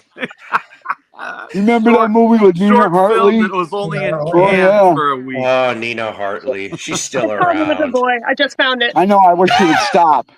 Oh, come What is it? on. What is it, Chad? Loverboy. It's from 1989. I never did see that one. I've heard of it, Loverboy. I remember. Sorry, say again, Jen. I missed it. Loverboy. Yeah. It's from Oh, okay. 1989. I thought you were Like just talking to. Patrick Band Dempsey. with the Patrick didn't they have a Dempsey. red Yeah. leather ass on That's one of right. the That's covers? right, Nick. They play on their soundtrack hit. Everybody's murking for the weekend. I like and I like the kid is hot tonight. That's a good one. Or turn me loose. Turn me loose. Yes, that's true. See, I think there you you know. go. I actually think I've got a 12-inch Loving single. every minute of it. I think we could get Loverboy for $10,000 for the Christmas party. You probably could.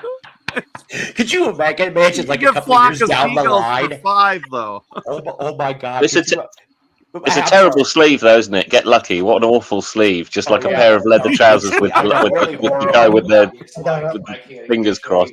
Do we need to see that Anyways. ass? Do we Hey, really? Yes. Yeah, I don't think so, man. I really don't. And suddenly it's a reenactment Oh, of the isn't he monster. doing the Yeah, oh, yeah. oh. Be lucky I don't have any red leather pads. Oh, Nobody Oh my wants to God, you see do that shit, I'm gone. Well, listen. So here's the thing. Like in a I couple used to have years from pink now, leather. like oh, you had to say that. Anyways, so I bet you a couple of years from now, enough people, when I get to 1,500 subs, and I get people to throw money in for the VC Christmas party, and then okay, Loverboy, Flock of Seagulls, Kaja Goo Goo, Visage. Visage, Blade. PU Pitchloaf. Should be able to get Foreigner for cheap. Foreigner, They don't have any original I don't even members. want Foreigner for free. God, That's who else what I would be on that want. list? Who's the band that sang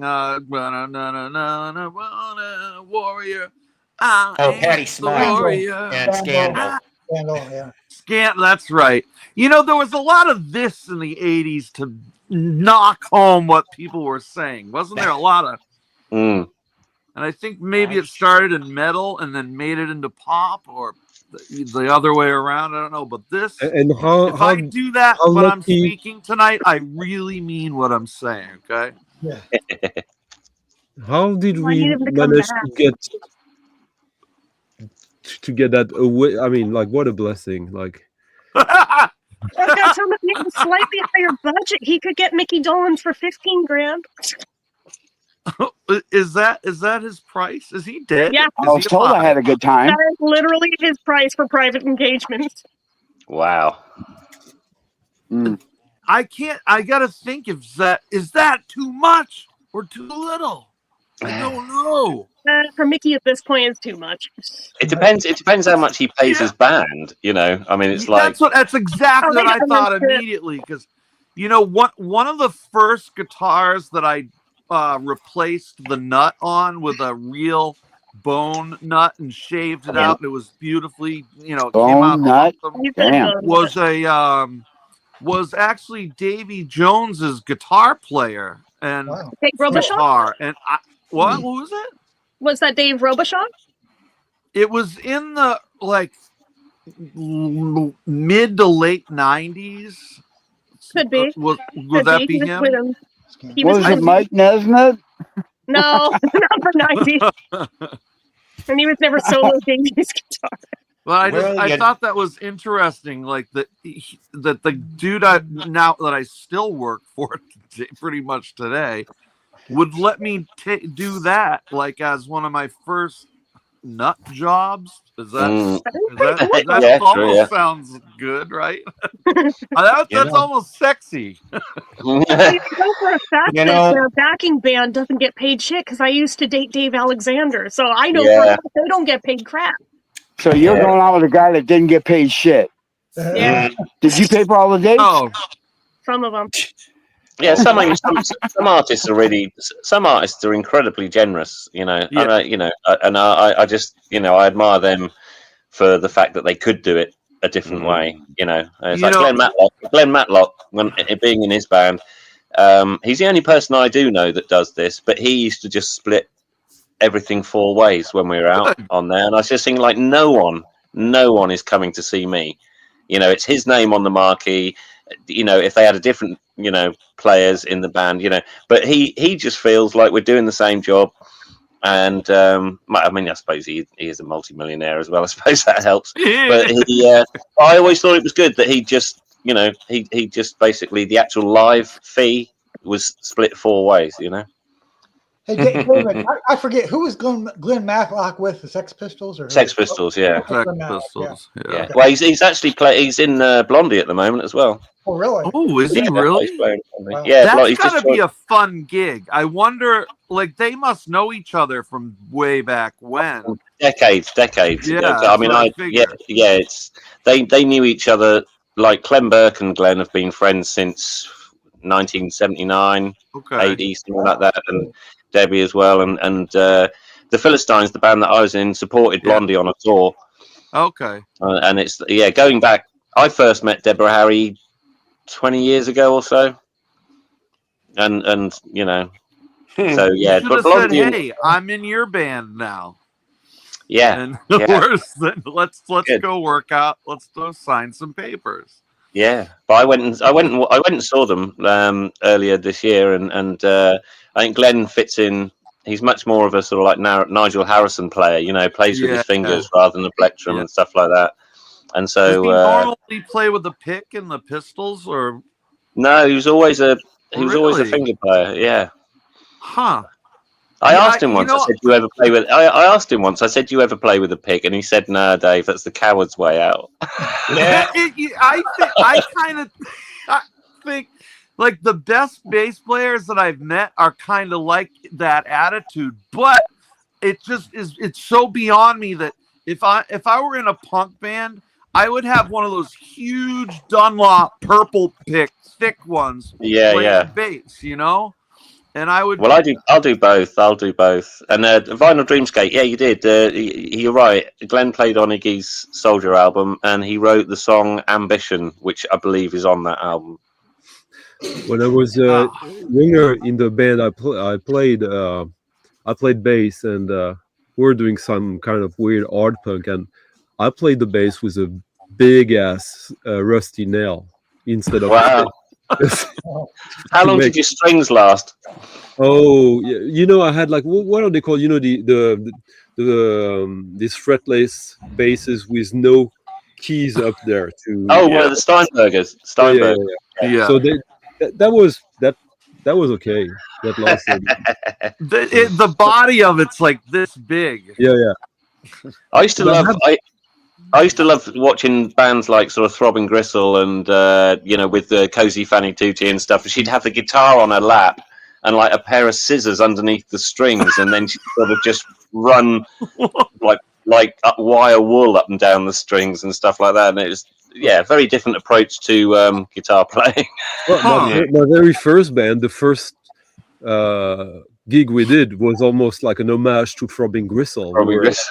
Yeah, no, but literally, that was we had like pre-recorded vocals, and we were acting like we were singing it and like making it intentionally like wrong. Just was the.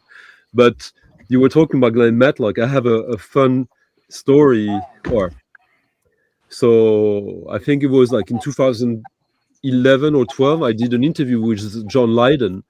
Oh yeah. And it went very, very well. So we became pen pals. So much so that he gave me his phone. And I was pen pals with a bunch of other musicians, but come on, John Lydon, that was pretty funny. Yeah.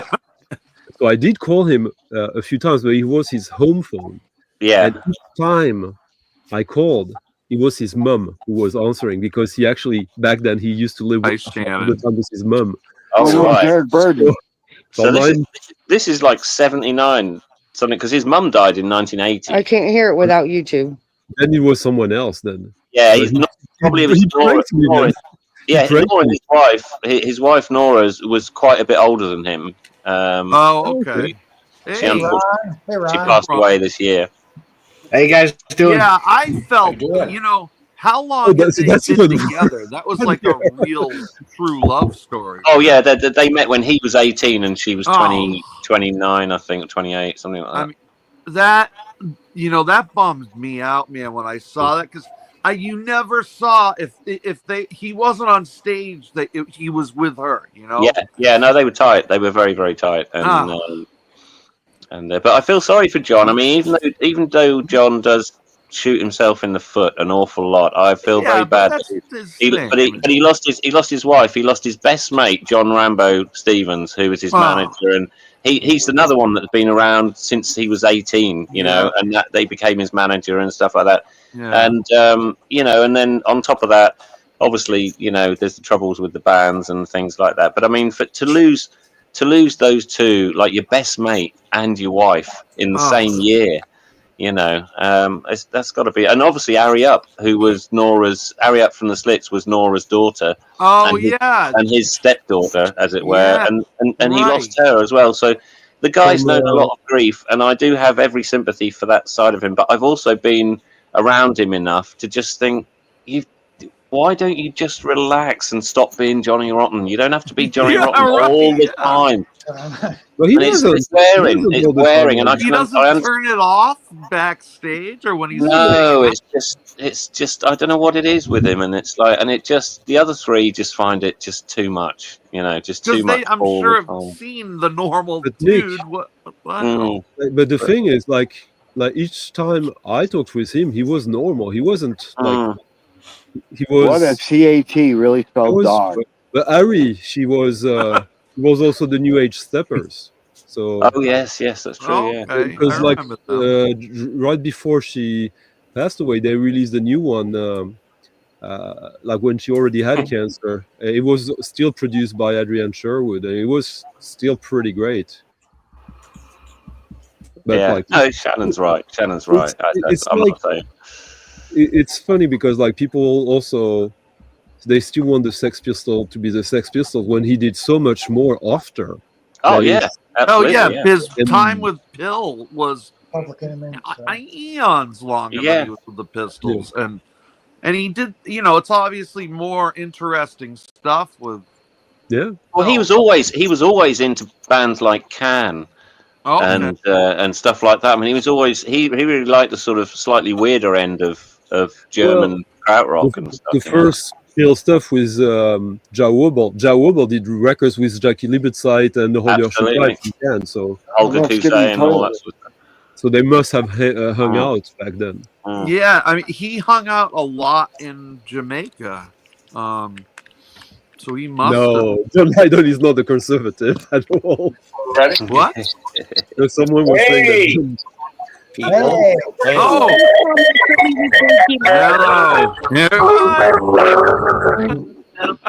hello. David, bring 8K down, please. Just... Well, that kills me. Bye, guys. Bye. Bye, everybody. I'm just going to make a cuppa.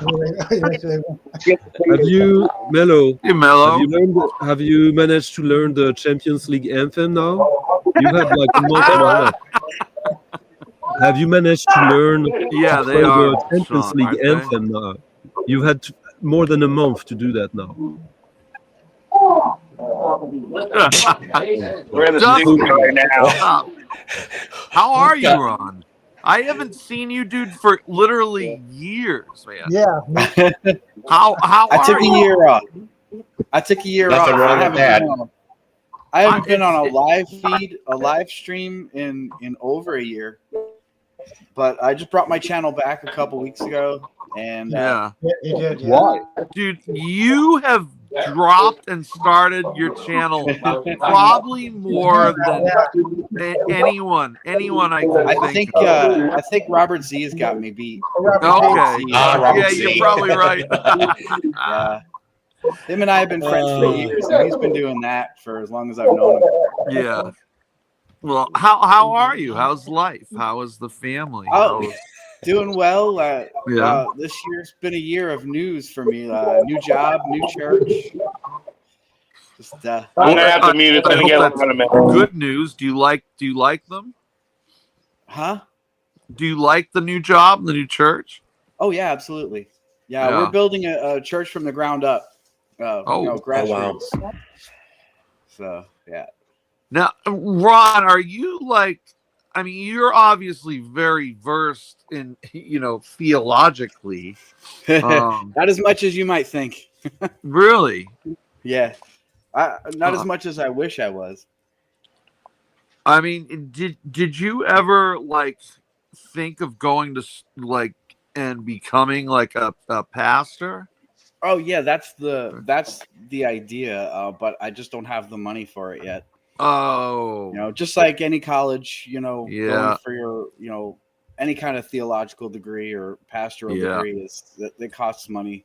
Now's the perfect time to say, "Hey, God, come on, dude, let's look it up, man." That's true. Yeah, that's true. But well, that's cool. That's cool. Yeah. Good to hear you doing well. I did a lot of focusing on. I didn't buy much music this year, but I focused on finishing off my Saxon collection. Nice. Off that. Did you get it all? Are you all caught up? I got it all. Yeah, I got all the studio albums. Cool. Oh, before How I much forget, do you- you know what, Stunty? I need a UK first bossa nova and a UK first trompe le monde. S'il vous plaît. Pixie, I, right? I know a shop that has that right now in Stockholm. I'll go and What? check it. What's the? You I don't don't know. know. Yeah, I you don't- don't know that. It's If on the it's wall. reasonable, grab them. I'll. Here is some new music Oh, what from is this that? year. Nurse with Oh, wounds. nice. Hang on. Oh, okay. Sorry, hang on. Okay. The latest Nurse's Wound. Ah, And okay. look at that vinyl. Oh, cool. Kind of. Oh, that is cool Nice. looking. Well, oh, it's like liquid. It's moving. Yeah. Oh, wow. No, Never no, it's seen not it like liquid. that. I didn't see that till now. That's Wow. That's It's like just, when that band put blood in between the records. Right. Oh my god. I think Wow, that was that's Carcass. cool, man. Dang. So is that how long has it been since they've put out any music?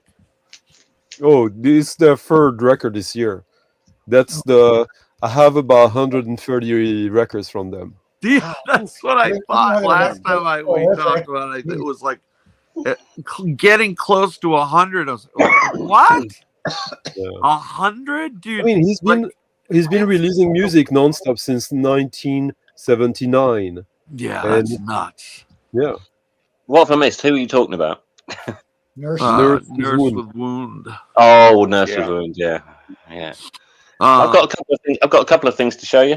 Yep. Oh, nice. When we were talking about Loverboy, and I said, "Oh, I think I've got a 12-inch with," but I have got a 12-inch single with all three of the tracks we mentioned on. Oh, cool.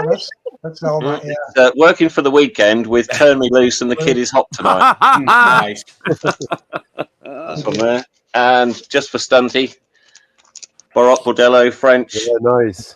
I think me and Stunty are going to do a French music tag, and that'll be on it along with "Les Calamités." Calamité, yeah.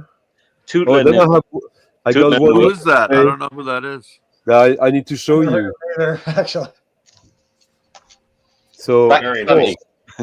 can you show me for David? So I got this today. What's this? What's this? Kalim. Kalima, Smiling Owl, right. Yes.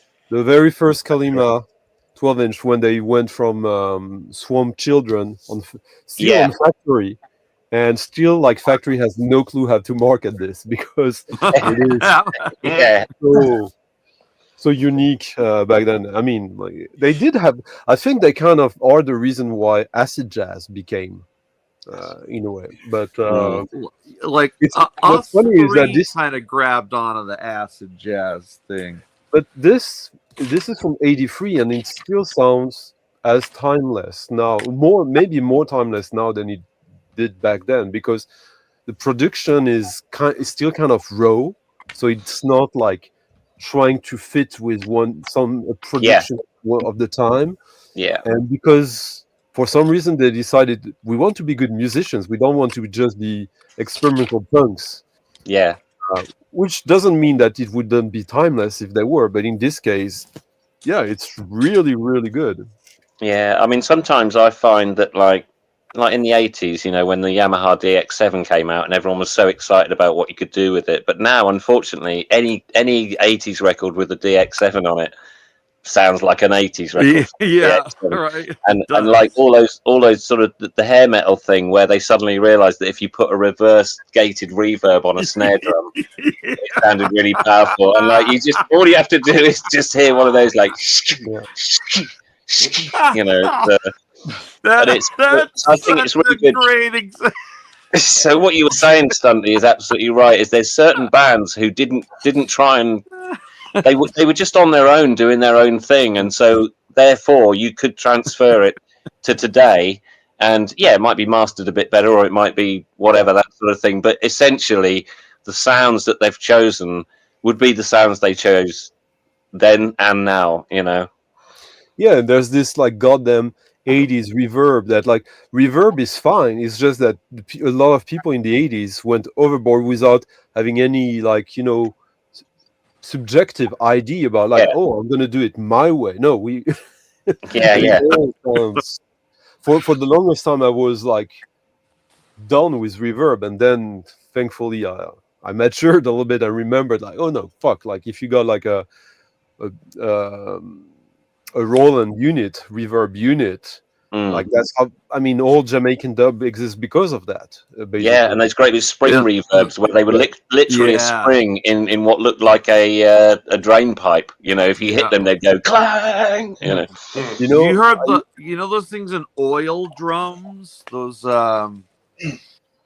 you know what I'm talking about, David. They were like oil drums that were like that big, and they had a thing that I don't know how it moved around in there, but it caused it gave like a hall type sound. Right. Okay.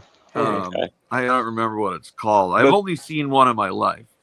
About the reverb and the spring reverb, I have a Fostex rack with 2 ins and 2 outs. So usually I put my turntables in it and I use the reverb as the mixer because like the knobs are enough. Like you use it like as a rotary. But the funny part is because it's got a spring reverb inside, you just bang on it a little bit and to add more noise, and people are like, "Wow, how did you do that?" Magic. What are you gonna do? You know what, Stunty? I gotta make you a reverb pedal with like 2 RCA ins because it would be fun to like not drill it out like a guitar pedal like I've done thousands of times. It's like, I think I could, those little aluminum boxes. I mean, you know what I'm talking about, David. I'm looking at Paul and Jen and Wyoming and Pastor, and I'm just thinking, is this turned into a George Borden tribute? No. Talk about something else, Paul, get in there. Talk about something else. Let's talk about cartoons that accidentally showed tits in the 50s. Oh, that would be so fun, I'm not a musician, so or the scene in Fritz the Cat with the cat and the crow. But no, we'll talk about that another day. But so how about this? So today's episode title. Okay, we'll get this going. I know the first half. I know you know the first half. So Christmas is my time of year. Where's your Christmas spirit? So yes, and I know some people are going to roll your eyes. It's like, shit, not that band again. But it's really 3/4 of the band. Yes, we're talking about for that 1976-45, Christmas is my time of year, produced by Chip Douglas, of course, who was in the Turtles and was Monkey's producer. And so we're going to go off and have ourselves a little bit of Christmassy type fun. And I'll explain something after this song because there's an additional story to it, which I didn't know about until put the snowflakes back on for it. Today. Yeah, see there. Yeah, put the snowflakes back on, dear Susie Snowflake. Yeah, she always looks good in anything or nothing, ladies and gentlemen. That's for the Patreon. Yes. Oh, the Monkees. I don't think I've ever heard this. Christmas Day is right around the corner again. After one more year, summer's gone. It's time for gathering together with friends to rejoice with laughter and the song.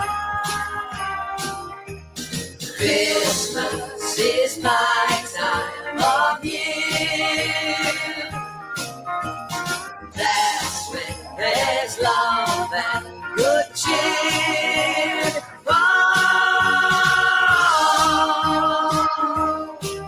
The sleigh bells are going the distance on this, aren't they? That's right. It's going for speed. This feeling lasts forever.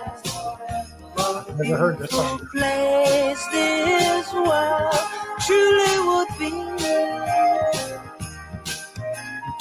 if we all could make a true endeavor to be friends. There could be a better world for you and me. Christmas is my time of year. there's love and good cheer.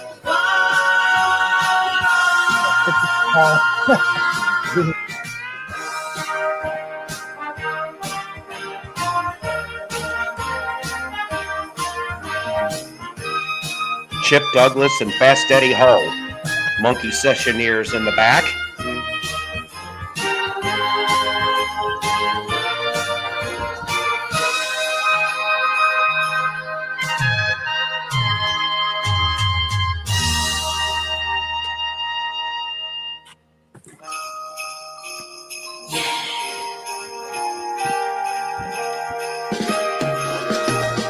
Christmas means love and good cheer.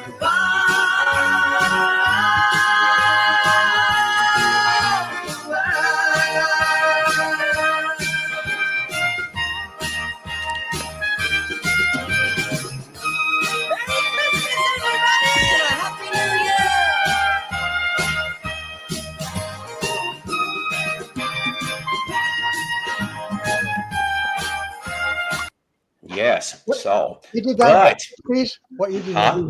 What were you saying? What you did about that song recorded? 1976. Okay. Now, Here, I thought 75 for some reason. but here's the thing, right? So, in essence, and I didn't know about this until today, that in essence, this is a cover song. Really? Yes, Who did it? because here we go. We're gonna. So in 1968, all right. So there was a one-off band called the Christmas Spirit, and if you looked at the label like I'm looking at, and this is a promo copy. I'm looking at it right now. Oh, good. And it says that Howard Kalin and Chip Douglas co-wrote this, which of course Howard Kalin and Chip Douglas were members of the Turtles. That's right, produced and arranged. And the Christmas Spirit is actually the Turtles in disguise, along with a few extra people thrown in. Yes. Yes. White Whale Records. Yeah, that was Turtles label. Paul, check the private chat. See what I mean? Cover song. Just tonight. Wow.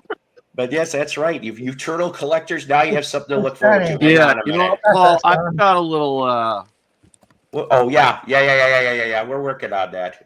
Yeah, I like that's a cracker. We're working on that. I've got a couple for you. I've got a couple of these. These are the only Christmas singles that I really absolutely love. You can't beat this one. The Greedies. Yeah. Why have I heard that name before?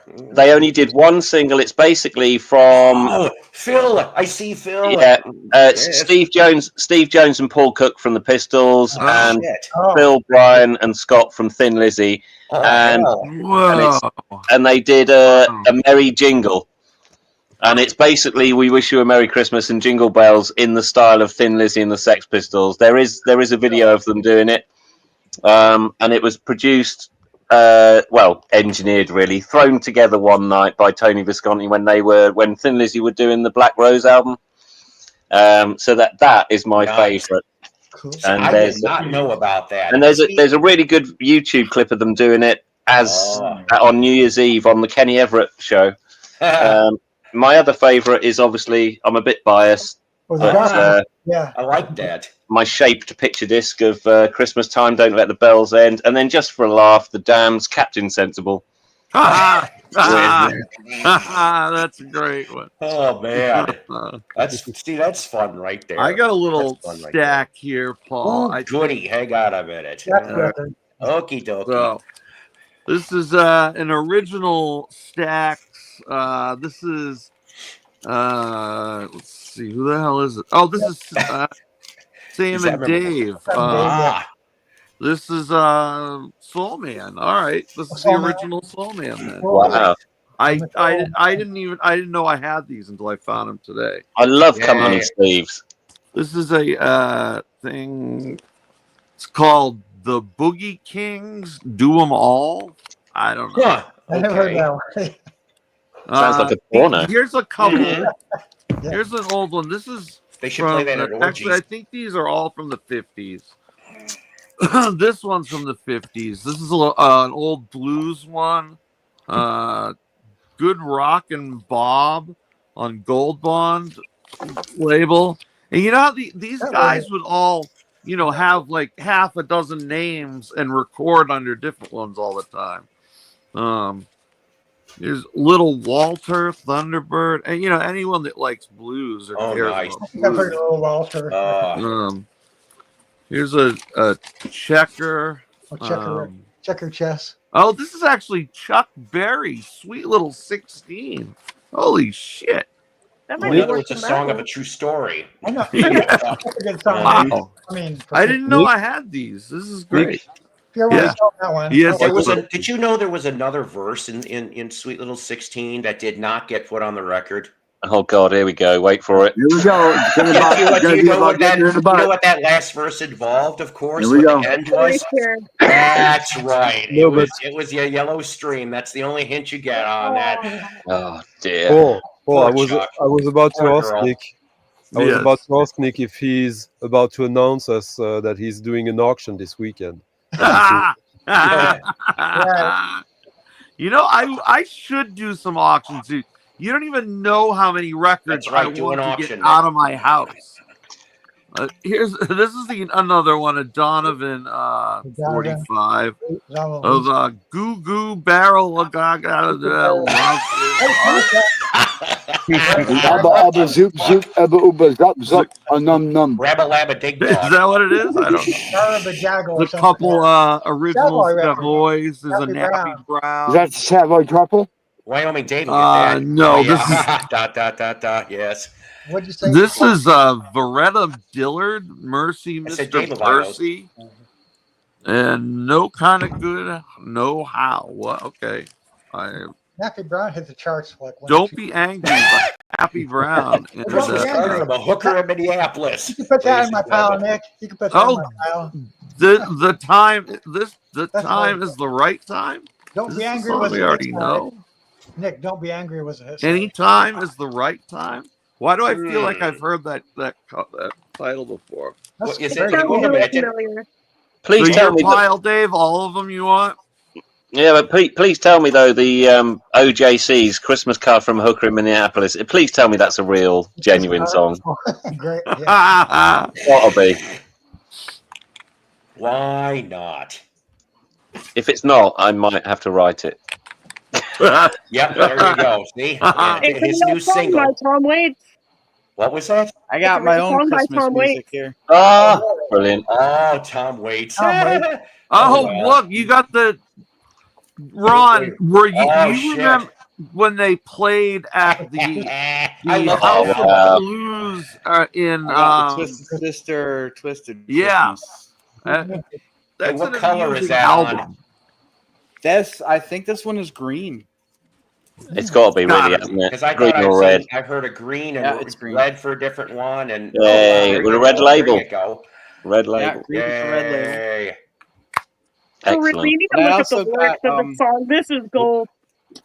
You know, it's funny. Like the first two heavy metal bands I ever heard were Twisted Sister and Helix.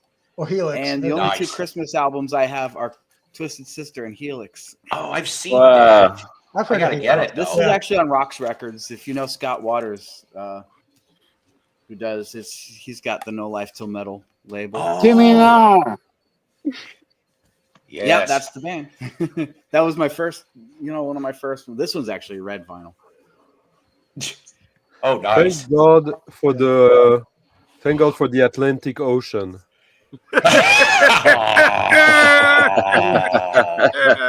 Harsh, maybe fair. I tell you, no respect at all. Oh. David, I just sent you a link to the lyrics. Anyways, thank you. Let me see if I can find the request from over the Atlantic. I just think I can read people around with a straight face. Wow. All right. Since I've learned a few things, obviously, obviously, I'm not going to play the one version, so you'll have to settle for this. Jameson, sure, I'll have some of that. You know, I haven't heard this one. Well, I lied. Actually, I forgot the stupid corporate radio's got this thing on. It started putting on its playlist, but what the hell?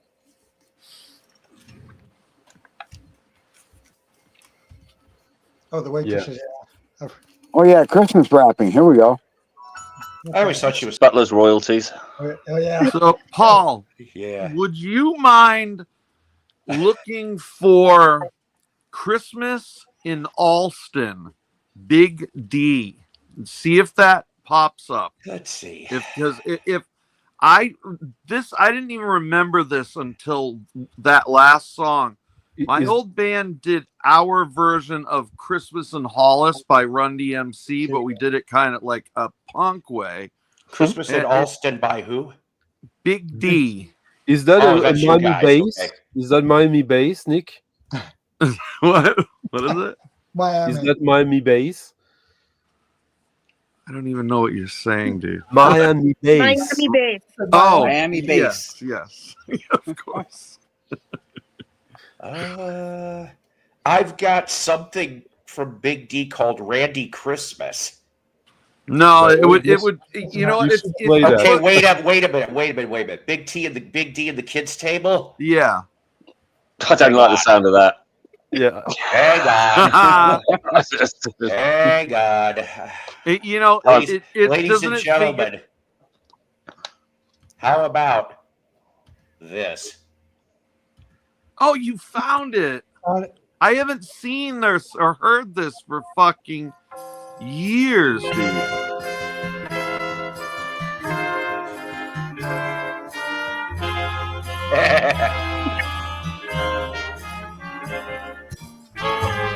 Yourself a wicked hardcore Christmas. Oh no, this isn't the one. I'm sorry, Paul. This is let's see where it's going now. This is gonna be awful. You can't find the Christmas in Alston one didn't pop up. No, it didn't. Not typing it Christmas in Alston, and then I gave it some spaces and put Big D in there. Yeah, all right, that's okay. I said Big D. That's what they call me. Oh my. That's why it's called 3D, baby. What I say? Don't need no glasses for this. Hey, Pastor Ron, are you a genuine pastor? Not yet, no. Oh, right. Okay, no, it's just I find there's some really cool pastors that I know, and it's like I've got a friend of mine who's an English guy, but he moved to America, and he's got his own. I'm not a religious man myself, but what do you call it? He's got his own congregation, or his, he's a pastor in America now, but he rides like a chopper motorbike, and he looks like Scott Ian from Anthrax with his little pointy beard and everything. He's like the coolest vicar or priest or whatever you want to call him. He's the coolest guy on earth. We always meet up when he comes back here, and I was just saying there's some pretty cool pastors or whatever you call them. See, it sounds like a food when the Americans say it. Like you're what sort of pastor are you? Or tagliatelle, or because over here you'd be a vicar. You see, you'd be a vicar. Oh yeah. No, because I don't think we use that word over here. I don't know what the equivalent would be over here, but I know that that's like a specifically British religion. Yeah, I mean I really like your shelf. You've got a shelf full of stuff there, haven't you? Me? Yeah. Behind you. No, no. I mean, you also have a nice rack, but I'm talking about this. I'm talking about Ron's. Yeah, that's really nice. Ron has a lot of records. Yeah, it is, Ron. That's awesome. Hey, are those a bunch of 3x2 Calax? They're actually just regular like bins that I bought at Walmart. Oh, that works. Hey, Ron. They work. How about this? I know I'm putting you on the spot. You like paper? Pick 3 albums just without looking out of those bins, and let's see what you got. Oh, I'm gonna do. We don't say that here. Just pick 3. Pick 3. That's what I like the lottery. Pick 3. Oh, the New York. Yeah. There we go. Oh, that's nice. Yeah, I forget what color this record is. It's got to be pink, surely. Red. Oh, red. Oh, okay. All right. Nice. Yeah, you know what? I haven't listened to this in a long time. Produced by Todd Rundgren. Oh, Todd Rundgren. That's right. What was that? Now I gotta hear trash. New York Dolls. Now I gotta put this on now. All right, let's see. Oh, right. I got another little set of bins over here. Let me. Sure. Another random one. Okay. The Voodoo Dolls. Ah, for the Voodoo Dolls. Oh, This is an interesting one. They're like a garage rock type band. I'm familiar with them. Ever heard of the Me Helter neither. Skelter label? No, you got me on that one. Yeah, distributed in Europe by Helter Skelter. Nice. Yeah, it's actually the album's called Not for Sale. Okay, and it's a promo copy, not for sale.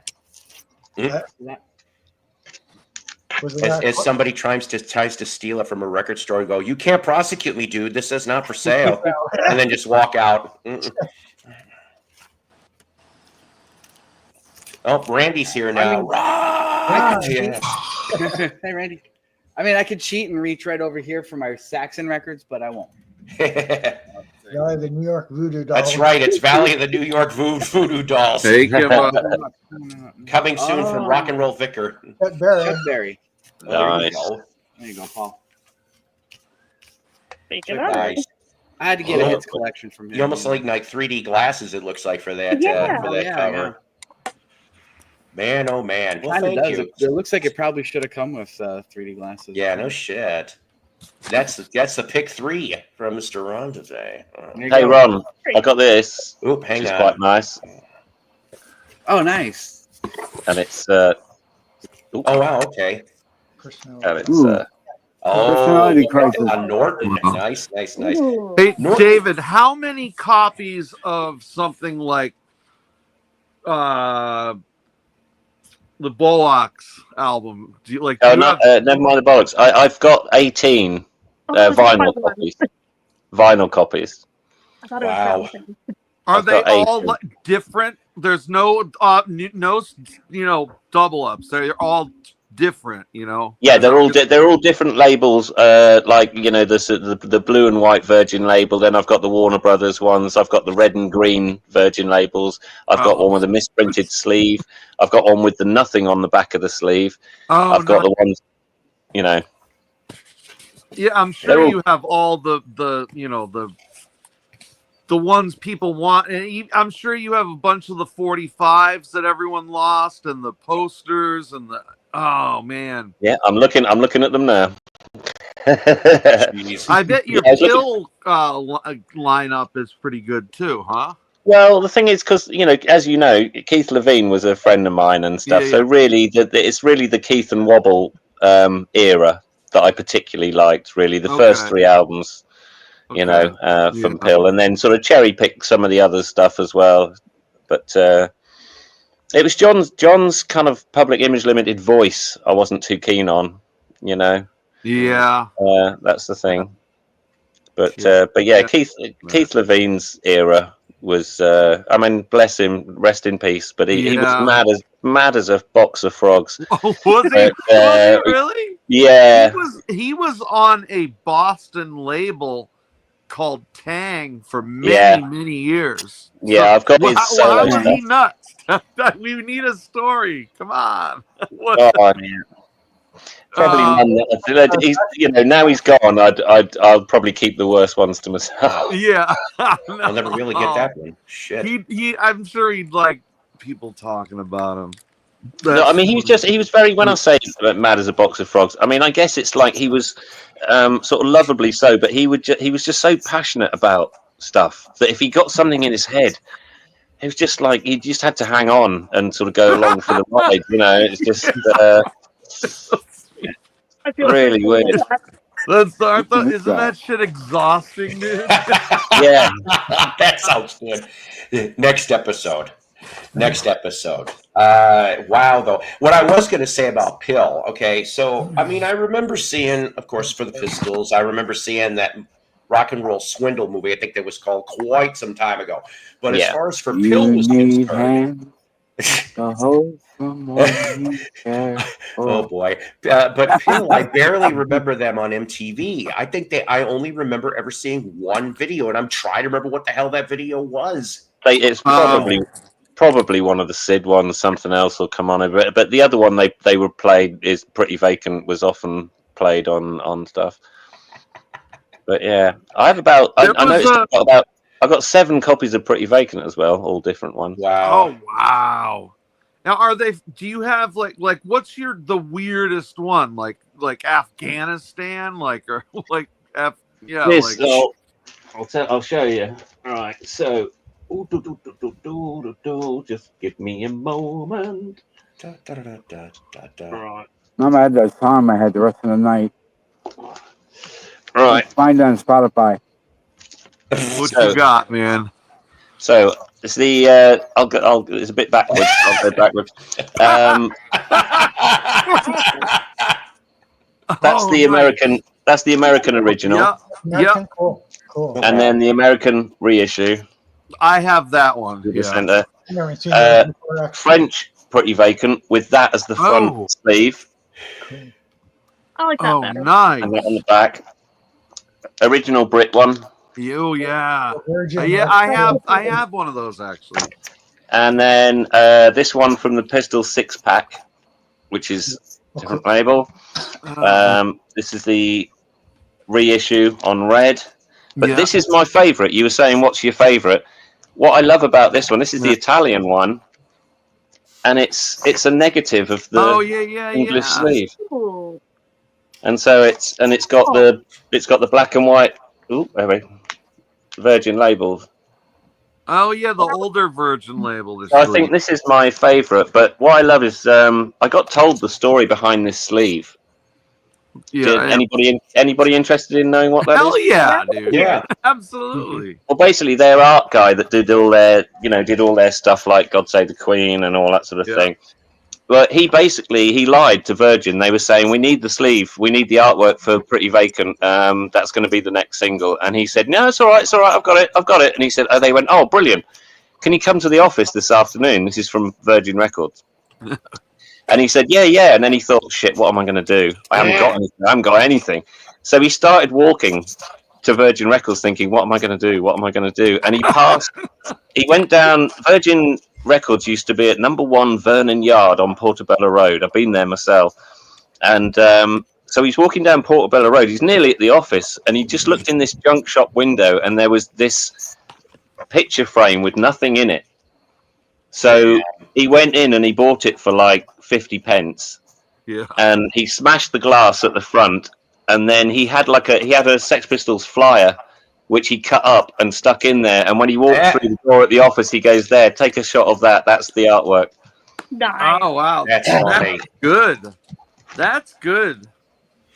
I was told that by John Tiberi, who was the Pistols. He was like McLaren's right-hand man. He was the Pistols' early way he did the sound for them, but he was also they called him Boogie. If you look in documentaries or in books and stuff, if you hear someone called Boogie as a roadie and everything, a man of all trades sort of thing. And who was the guy who owned the shop where they met? Malcolm McLaren. Okay. But really, in all honesty, it's probably more Vivian Westwood, to be honest. Really? That was his partner. That was his girlfriend and business partner. Huh. So basically, McLaren came up with the ideas, and Vivian made the clothes. Huh. Doing the sack reference. In 1968, you got that 45 free with the holiday containers of Vaseline. That's right. Can I just take issue with a comment and fill you in? Sorry.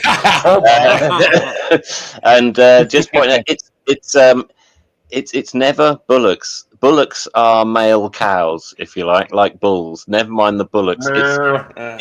It's bollocks, which obviously does have a touch of testicles about it, but the way the name of the album came up is because it's a London phrase, and Steve Jones used to go at the football at Chelsea with Paul Cook and other friends and there was a guy that sold hot roasted peanuts from just a stall outside. It was a thing. You go to the football, you get your hot roasted peanuts and all that, you know. And this guy, when they would talk about what's going on in the world at the moment, this guy was a proper Londoner, and he'd go, "Oh, never mind the bollocks, never mind the bollocks," and it was basically never mind the bollocks. Bollocks in that term means that, you know, the rubbish, the nonsense. Don't worry about, oh, that's a load of bollocks. You know, it doesn't mean testicles as such. It's like never mind the rubbish, never mind all the flim flam, whatever you want to put it to it. But it was this peanut seller that used to go every time Steve Jones would talk to him about stuff. The guy'd go, "Oh, never mind the bollocks, Steve. Never mind the bollocks." And so when they were trying to work out what the album was going to be called, it was originally going to be called "God Save the Sex Pistols," and then, because all this stuff kicked up with God Save the Queen and stuff like that, Steve Jones just said, "Why don't we call it Never Mind the Bollocks? You know, never mind the bollocks, here's the Sex Pistols," and that's our statement. And that's great. So I don't know why, but whenever we played in America or Canada, the posters would often say, you know, featuring Glenn Matlock, Sex Pistols, never mind the Bullocks. And it's like, what? How are they getting that wrong? It's bollocks. So not having a go, I'm just hopefully educating and entertaining. Well, that was a nasty silence at the end of that. Okay, maybe educating then. It's waxy, Dad. So there you go. I'll work on the delivery with you later, David. So if somebody's talking rubbish, tell them never mind the bollocks. If you're in London, it works. Never mind the bollocks. That's a great, you know, when you think of like album, like, you know, names that are like cool, like there's like a couple like Funkadelic or P-Funk, things like that. But, you know, never mind the bollocks. Here's the Sex Pistols. Like, yeah, that's a hell of a fucking, you know, it's not even like, you know, it's like, is it a band or what is it? Yeah, well, it was just their way of just saying, look, this is it. Have it. Great. You know? Especially at that time period. I'm sure it was, you know, I'm sure it irritated a lot of people. Oh, I had the title crossed out a lot in a lot of shops. Oh, you know, yeah, it would they would put a band round it or something like that, you know. And what I used to find was amazing was you go into the chart return shop or whatever, and behind they would have the chart for the singles and the albums. And when Nevermind the Bollocks was number one, it was just a blank space. They hadn't bothered to fill it in with those little characters that they used to clip in and stuff. So it was just, there was no number one. And the same with God Save the Queen. When God Save the Queen was initially number 3 and then 2 and then 1. Every time I used to go into my sort of local kind of family record shop, if you like, the chart was there, but at number 3 there'd just be this gap. So they didn't even want to say the name of the band or anything like elevator. And that's when bands were genuinely dangerous, I think. You know, they genuinely worried people. Yeah, I when you started talking about that, I immediately thought, damn, how did that God Save the Queen go over? That must have been a tough one, man. But again, as with a lot of people, as we know in the vinyl community, you know, people hear half a thing and then decide that's what it means. And the biggest thing with that, the biggest thing with that was like they never called the Queen a moron. It's God Save the Queen, the fascist regime, which comes from the fact that a lot of the British royal family are from Germany, and some of them had, you know, Nazi connections, you know. So God Save the Queen, the fascist regime, she made you a moron. The general public, she made you, the general public, just go, oh, all right, yeah, have lots more money. Yeah, that's all right. We, you know, at that time, you have to remember, like, you know, the dustmen were on, you know, the garbage people were on strike, the grave diggers were on strike, massive unemployment. And yet, for some reason, we're supposed to applaud when a gold carriage went past and all this sort of stuff, you know. And they were just questioning that. They weren't saying they wanted to kill her or have a, you know, thing. They were just saying, what is there for young people? Because for young people, you either worked in a factory or you just kissed your life goodbye, you know, unless you got into football or music, you know. And that's definitely what inspired me. I went through the whole of school just knowing I didn't want to work like my dad had to, and I didn't want to work in an office and all that sort of stuff. You know, I've done the same in a different way, but yeah. And I mean, no you know, fucking way was I gonna do some 9 to 5 bullshit. Yeah, and the thing is, my career's been fairly unblemished by massive success, but I'm in my house. I'm in my house. It's a 2-bedroomed house. I've got a car outside. I can go out to eat a couple of times a week if I want, or get a takeaway and stuff. I mean, and I can go to a record fair and buy records and stuff. I never wanted a crunchy gravel drive and a Porsche. No, I don't need it. Right. No, Randy. Yeah, but Dave, you forget to tell us that you live in Afghanistan as well. Well, yeah, there is that, I suppose. Yeah, but it's a hell of a cave. It's a hell of a cave. But no, I do. I just wanted to. I just didn't want to have to sort of, spend years. And I did do it. I worked in an office for about 7 years. Absolutely hated it, and I worked in retail a few years, and I just kept going and going, and then eventually, it broke for me, and I've been good ever since, But I often tell people it's a champagne lifestyle on a lemonade income, but it's great. Yeah, I mean, some of the situations I find myself in are just fantastic, and I wouldn't be doing that if I was an accountant. There's this thing. You live in London, right? No, I live in Norwich, which is East Anglia. It's east of London. Okay. It's about 2 hours away in a car. But you've lived some of your professional life in London. Yeah. And me in Paris. With people in America, it's such a big country. Yeah. Like people don't. Sometimes you tell the stories of the people you meet, and people think like, "Oh, this is like, oh, they're bragging," or "This is full of shit." But people don't realize how small these places are. And if you live by night, you meet these people. That just happens. It's nothing that special. It's just What's funny? When I was in ever doing things in Europe, like we're going from country to country to country, it really was almost kind of like being in the United States, but every time you went into a new state, there was like a whole different culture, a different monetization. The money was different.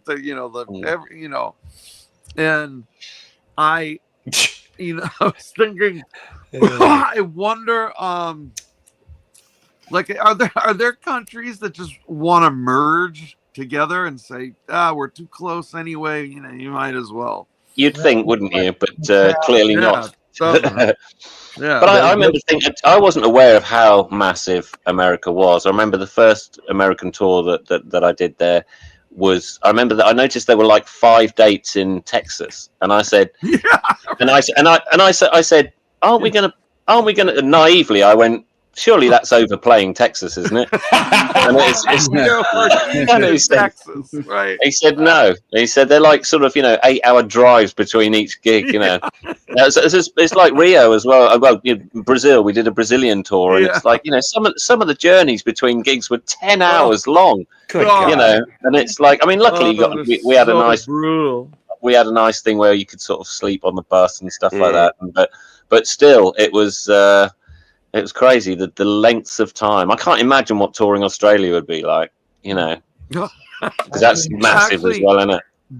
The first tour that Big D did after I left the band was fucking Australia. Oh, really? Yeah, I missed one actually with one of my bands. They went to Australia and stuff, but it was a disaster, so I'm glad I got out. Yeah, I don't. It sounds like it didn't go too well for them either. Yeah, Australia is only like 5 cities, anyways. You what? Sorry. But Australia is only like 5 cities anyway. Yeah, but they're pretty far apart, aren't they? Yeah, that's true. It's an excuse to go to Australia. Absolutely, yeah. I mean, I never played Japan either, and I'd love to play there. Oh, dude. No, you'd love to go record shopping there. Yeah, that's the point. Yeah, that's the point. Record shopping and playing in Japan. We played at some place like in Shibuya, I want to say it was called. Shibuya is the hub of secondhand records in Tokyo. Crossroads, isn't it? It's the Crossroads. We met up with Melt Banana, and we did like 2 weeks with them. Wow! And Do you know those guys? Melt Yeah. Demand? I don't know. Like They're they're like a noise punk rock band they're from Japan. so good. They're so good, dude. Yeah. The work that the guitar player does is crazy, and the singer is this like when she's not on stage is this quiet little nice girl, very very Japanese. Yes, Mm. I've missed going to Japan a couple of times. One of them, funnily enough, was with the aforementioned Keith Levine. We were going to do something there, and then we got, and basically he didn't get his visa sorted, his work visa sorted out, so we got turned back, and so that's the closest I came. But dear old Keith, well done, sir. Yeah. Wow. I mean, I saw that the footage of you and Keith that you put up on Yeah, YouTube. at the 100 Club Club in Yeah. London. Yeah, that's some good footage. that was great. That was the first time. That was the first time he'd played live for years and years. Really? Yeah. How did you end up doing the gig for him? Just because I think he would sort of. I think it's because Lydon got Pill back together, and there'd been that sort of, and he'd said in a few things, I should be playing those notes. And I think that's how it came, and I think it was our manager or something said, do you want to get up with us and do some Pill songs at the end? So we did Low Life, Annalisa, Public Image, obviously, and I think Death Disco. Just as an encore thing, it's fantastic though, but it's really, really good. What a strange career he had, though. But in rehearsals as well, I thought it was really nice. He kept coming over to me, looking at my hands, and I said, "Am I playing it right?" And he goes, "Yeah, you are." But I didn't think people would. He said, "How do you learn that?" And I said, "Well, I just like it." And I said, "Does it go like this? Like Annalisa, that weird sort of." But yeah, it's just he was lovely. I'm sorry that he was a troubled guy. He had substance issues and always did and stuff. And it was went away. It was an up down. I mean, that's not what got him in the end. He was ill. He was old, but I think because of the damage he'd done, as a lot of these guys, I think find that it's when they get a sort of normal illness, they can't fight it as well as the rest of us maybe, because they did so much shit to themselves back in the day, Yeah, no, in his case, I was a functioning addict for. Oh, I'm sorry. What?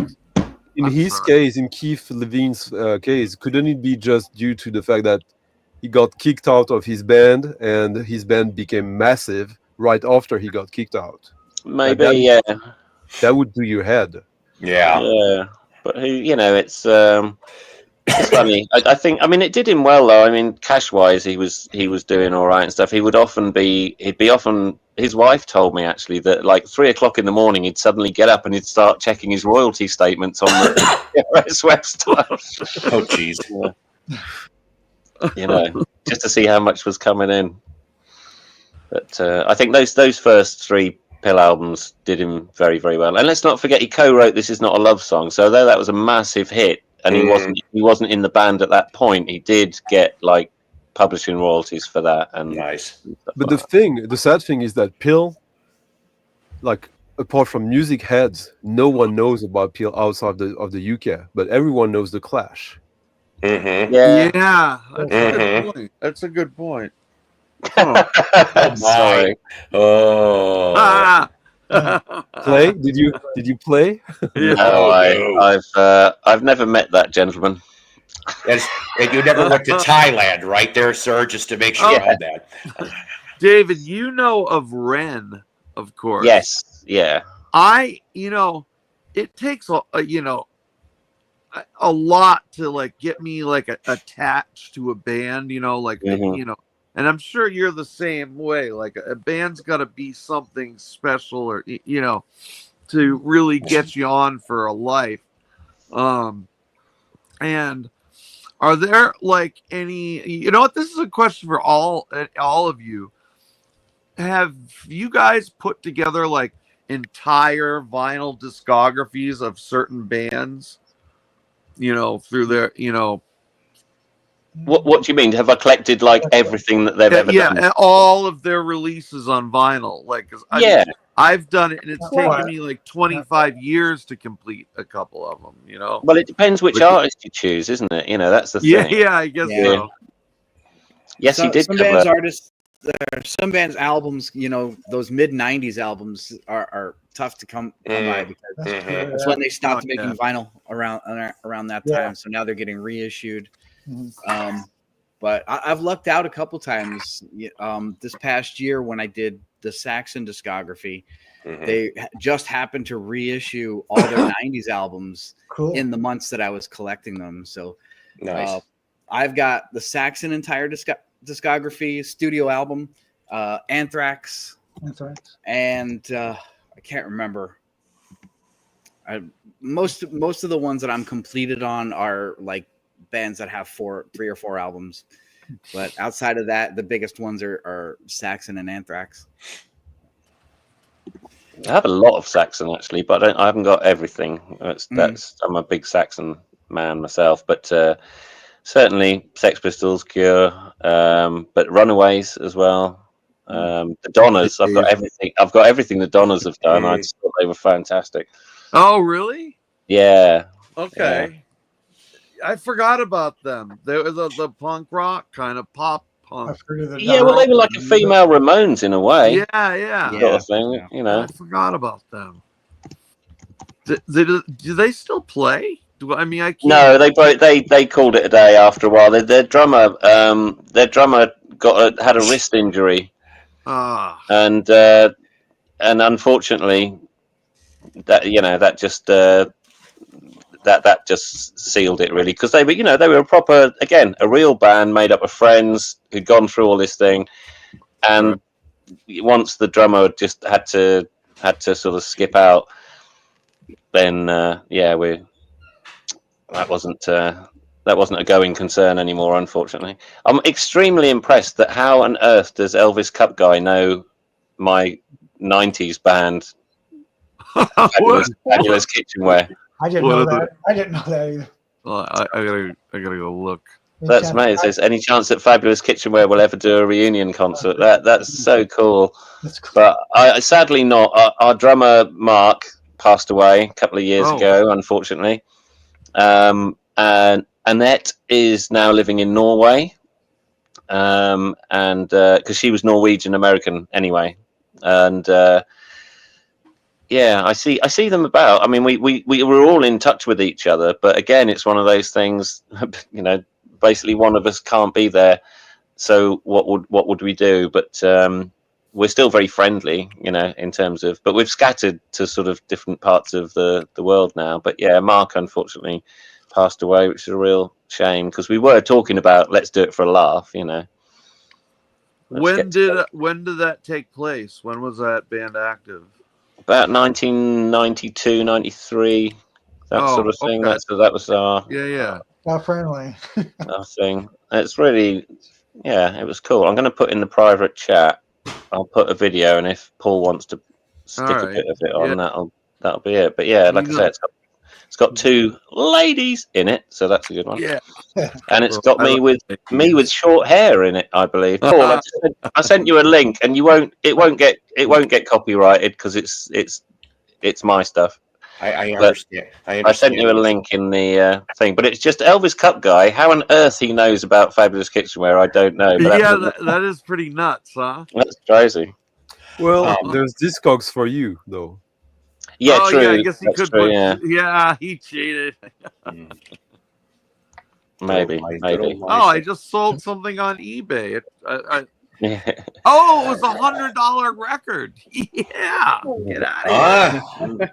It was one of those old blues records. Mark's in the chat, Project Gemini. I was just talking about you earlier on, Mark. Oh, hey, Mark. Praising you to the skies, as usual. Yeah, I got a few of his Project Gemini albums. I got a few of those. Cool. Stunty, you fantastic. Have everything Nurse with Wound has put out, correct? No. There's 2 records of his that I don't like, so I don't have them. Oh, so okay. You don't see. I can't do that. They gotta be in there anyway. Oh no! For my mental health, I have to not have everything. I have to to believe that I still have some critical judgment left. Yeah. But there's one band I have everything of, every single remix. Like it's Otaker, the electronic band. Like I even have records they don't have themselves, like because there was only like 5. Yeah, promo copies. isn't that nuts when you ask someone in the band, hey, can you get me a copy? I don't even have one. No, they've asked me to give them my copy. That was I know. problem. I know. That was the problem. Yeah. Imagine one of your favorite bands ask you to give them a copy of one of their records, and you're like, well. Actually, you know what? I can't lie. I actually had to do that with one of our albums because it came out on two black LPs, and I didn't know it also came on 2 colored records. I was like, well, I need them both, you know. So I can't do that. But you know what, Sunday? That reminds me. There is one record in my Bad Brains collection that was called Rise. That was when HR was not in the band, and they had this other guy singing, and he did such. Do you remember this, David, at all? And he did like a poor imitation of HR. Oh, geez. So that is a record that I never bought, don't want, don't need it. No. Thank you. You know, so Dollar General version of HR, is that what you're saying? Yeah. Discount HR. Yeah. Back when I was collecting CDs, I was way more of a completist than I am now. So like even if I didn't like the band's album, like if I liked the band enough, I would just collect all their CDs. Yeah. But now, you know, especially with record prices, I'm way more picky.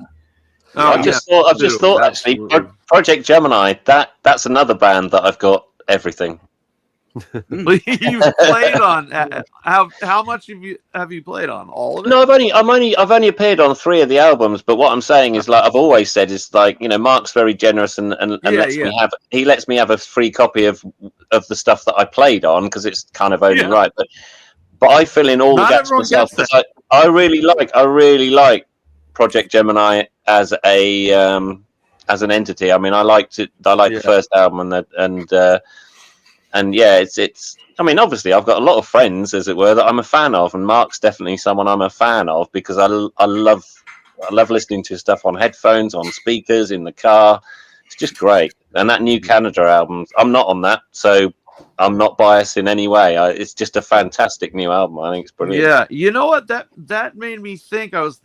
Of like, what do I have friends who are in bands that I really, really fucking love their band? And yes, there are a couple. That's what Ron was saying about like being a completist. I think it seems to me that heavy metal, especially 80s stuff, that's the trope. Like people who are into that, they buy everything. Even 20 years after they stopped actually listening to the new stuff, they keep doing that, which is good for the economy of these kind of bands, of course. But for the legacy, it's weird. Like when you see how many like Iron Maiden records. That's the name that was in my head. Yeah. I was thinking, How many records of theirs do people have that they will never listen to after the first month of the release or something? Yeah, I mean, I've got a couple of triple picture discs, you know, of Iron Maiden. Yeah, David, I'll be starting our stuff up. Triple? Right. Yeah. That's good. Wow. I mean, they put so many editions out, you know, because they know that people like to collect, you know, people like to collect. I'm sure the UK probably had a little more of that than we did. That's why when a band I really like, when they release a new album that I don't like, I don't even make an effort. Like I'm happy. I'm happy. Like okay, because it's saving money. You mean? Yeah, like why force like I trust my first instinct, and then maybe if it's really good, eventually I'll learn about it. Like someone will tell me, like, come on. Wow. But I'm very jealous of Jay Marshall. We played with the Donners in Scandia Bar in St. Pauli, Hamburg, Germany. Yeah, my mate. Most people know that my best friend it was the drummer in the Darkness, and they played with the Donners loads, and he didn't even know who they were. And I said, "Oh, Ed, I said, did you meet the Donners? And he went, who? And I went, you support on the they're like second to you on the thing. And he goes, what? I said, they're all going. He said, I was probably getting ready in the dressing room. And I was like, oh, fucking hell. and they were, they were on the same label for a while as the Von Bondies, who I really love the Von Bondies. And they were on Must Destroy Records for a while. And it's just like, oh, what was it like meeting them? I don't know who they are. It's hell. When they did the Christmas single, the Christmas single that we've seen here. Yeah, I said to him, what was it like working with Bob Ezrin? And he went, who's Bob Ezrin? Oh my God. All right.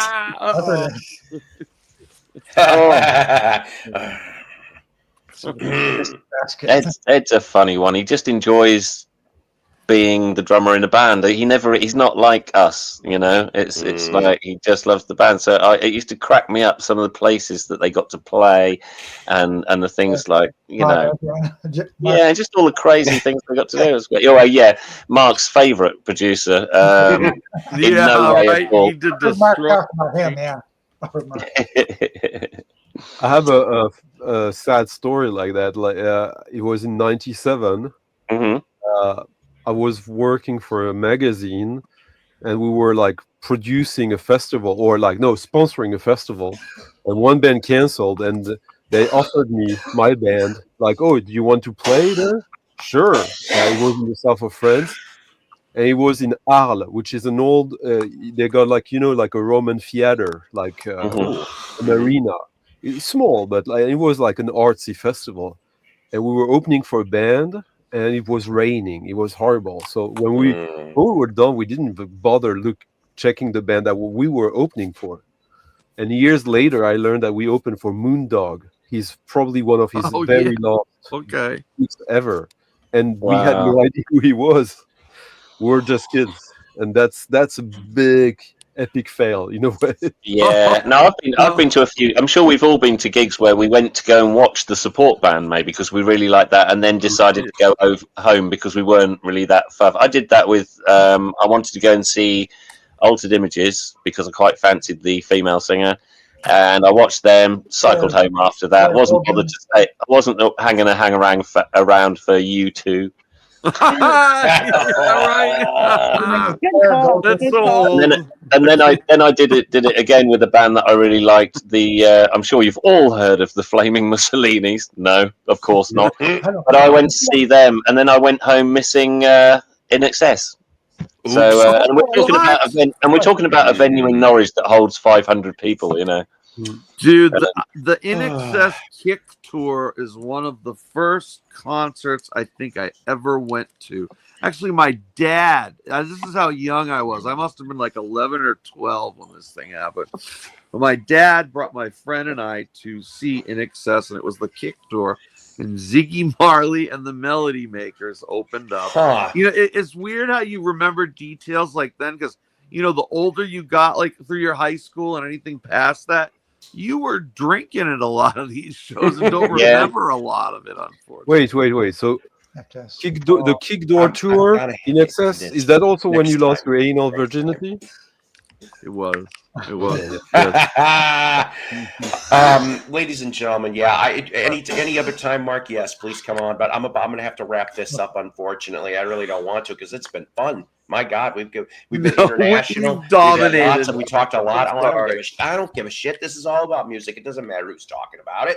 Remember, I'm pretty easy going here. At least I try to be. Well, let's see. Well, missing U2 wouldn't be such a loss.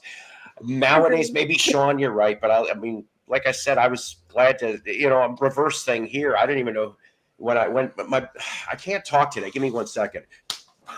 All right, there we go. So that hurt. So the thing is that, I brought the story up before, late 1980, my buddy Bill, he's like, hey, free ticket, Echo to the Bunnymen. The dad came and he stayed for the show too, right? So we're like, I don't know who the hell you two were. The first album was coming out. But this was before MTV. So it's like, I didn't know this damn band. But what kind of venue was it in? Oh my God. My memory is failing me, but it was either the Aragon or Park West. They're still around too, those clubs. It was a club, so it was a small. Well, no, I should say that probably 1,000 seaters. 1,000 seaters. Yeah, theater type thing. So, but I mean, like, no seats on the main floor. Okay, you had balcony seats and stuff. So, but the minute they went into I Will Follow, everybody starts fucking pogoing. And I'm like, fuck it, why not? It's like, and I'm like, and I went to my buddy Bill, and I'm yelling, if these guys don't make it, I'll be fucking amazed. And lo and behold. Nice. Now they're doing the Sphere or whatever the hell. I'm like, well, I said this before, in my opinion anyway, from the first album to about Rattle and Hum, that is about where I love that stuff. The minute they went into Zoo Rope, I'm going, So it's like, I'll hear like a couple good tracks per album. I mean, they're not the only band to have something like that, but that's just how I feel about U2 anyway. See, I actually, the thing with U2 is I gotta make more. Well, with U2, I really like the Edge's guitar playing, regardless of Bono or anything else. So for me, I'm with you on your selection of albums, but I also love things like The Fly. I mean, the guitar solo in The Fly is amazing, and it's and just. These really, I'm really thinking of the Edge when I listen to U2. I think maybe Bono puts people off a bit, maybe, and you know the sort of worthiness of it all.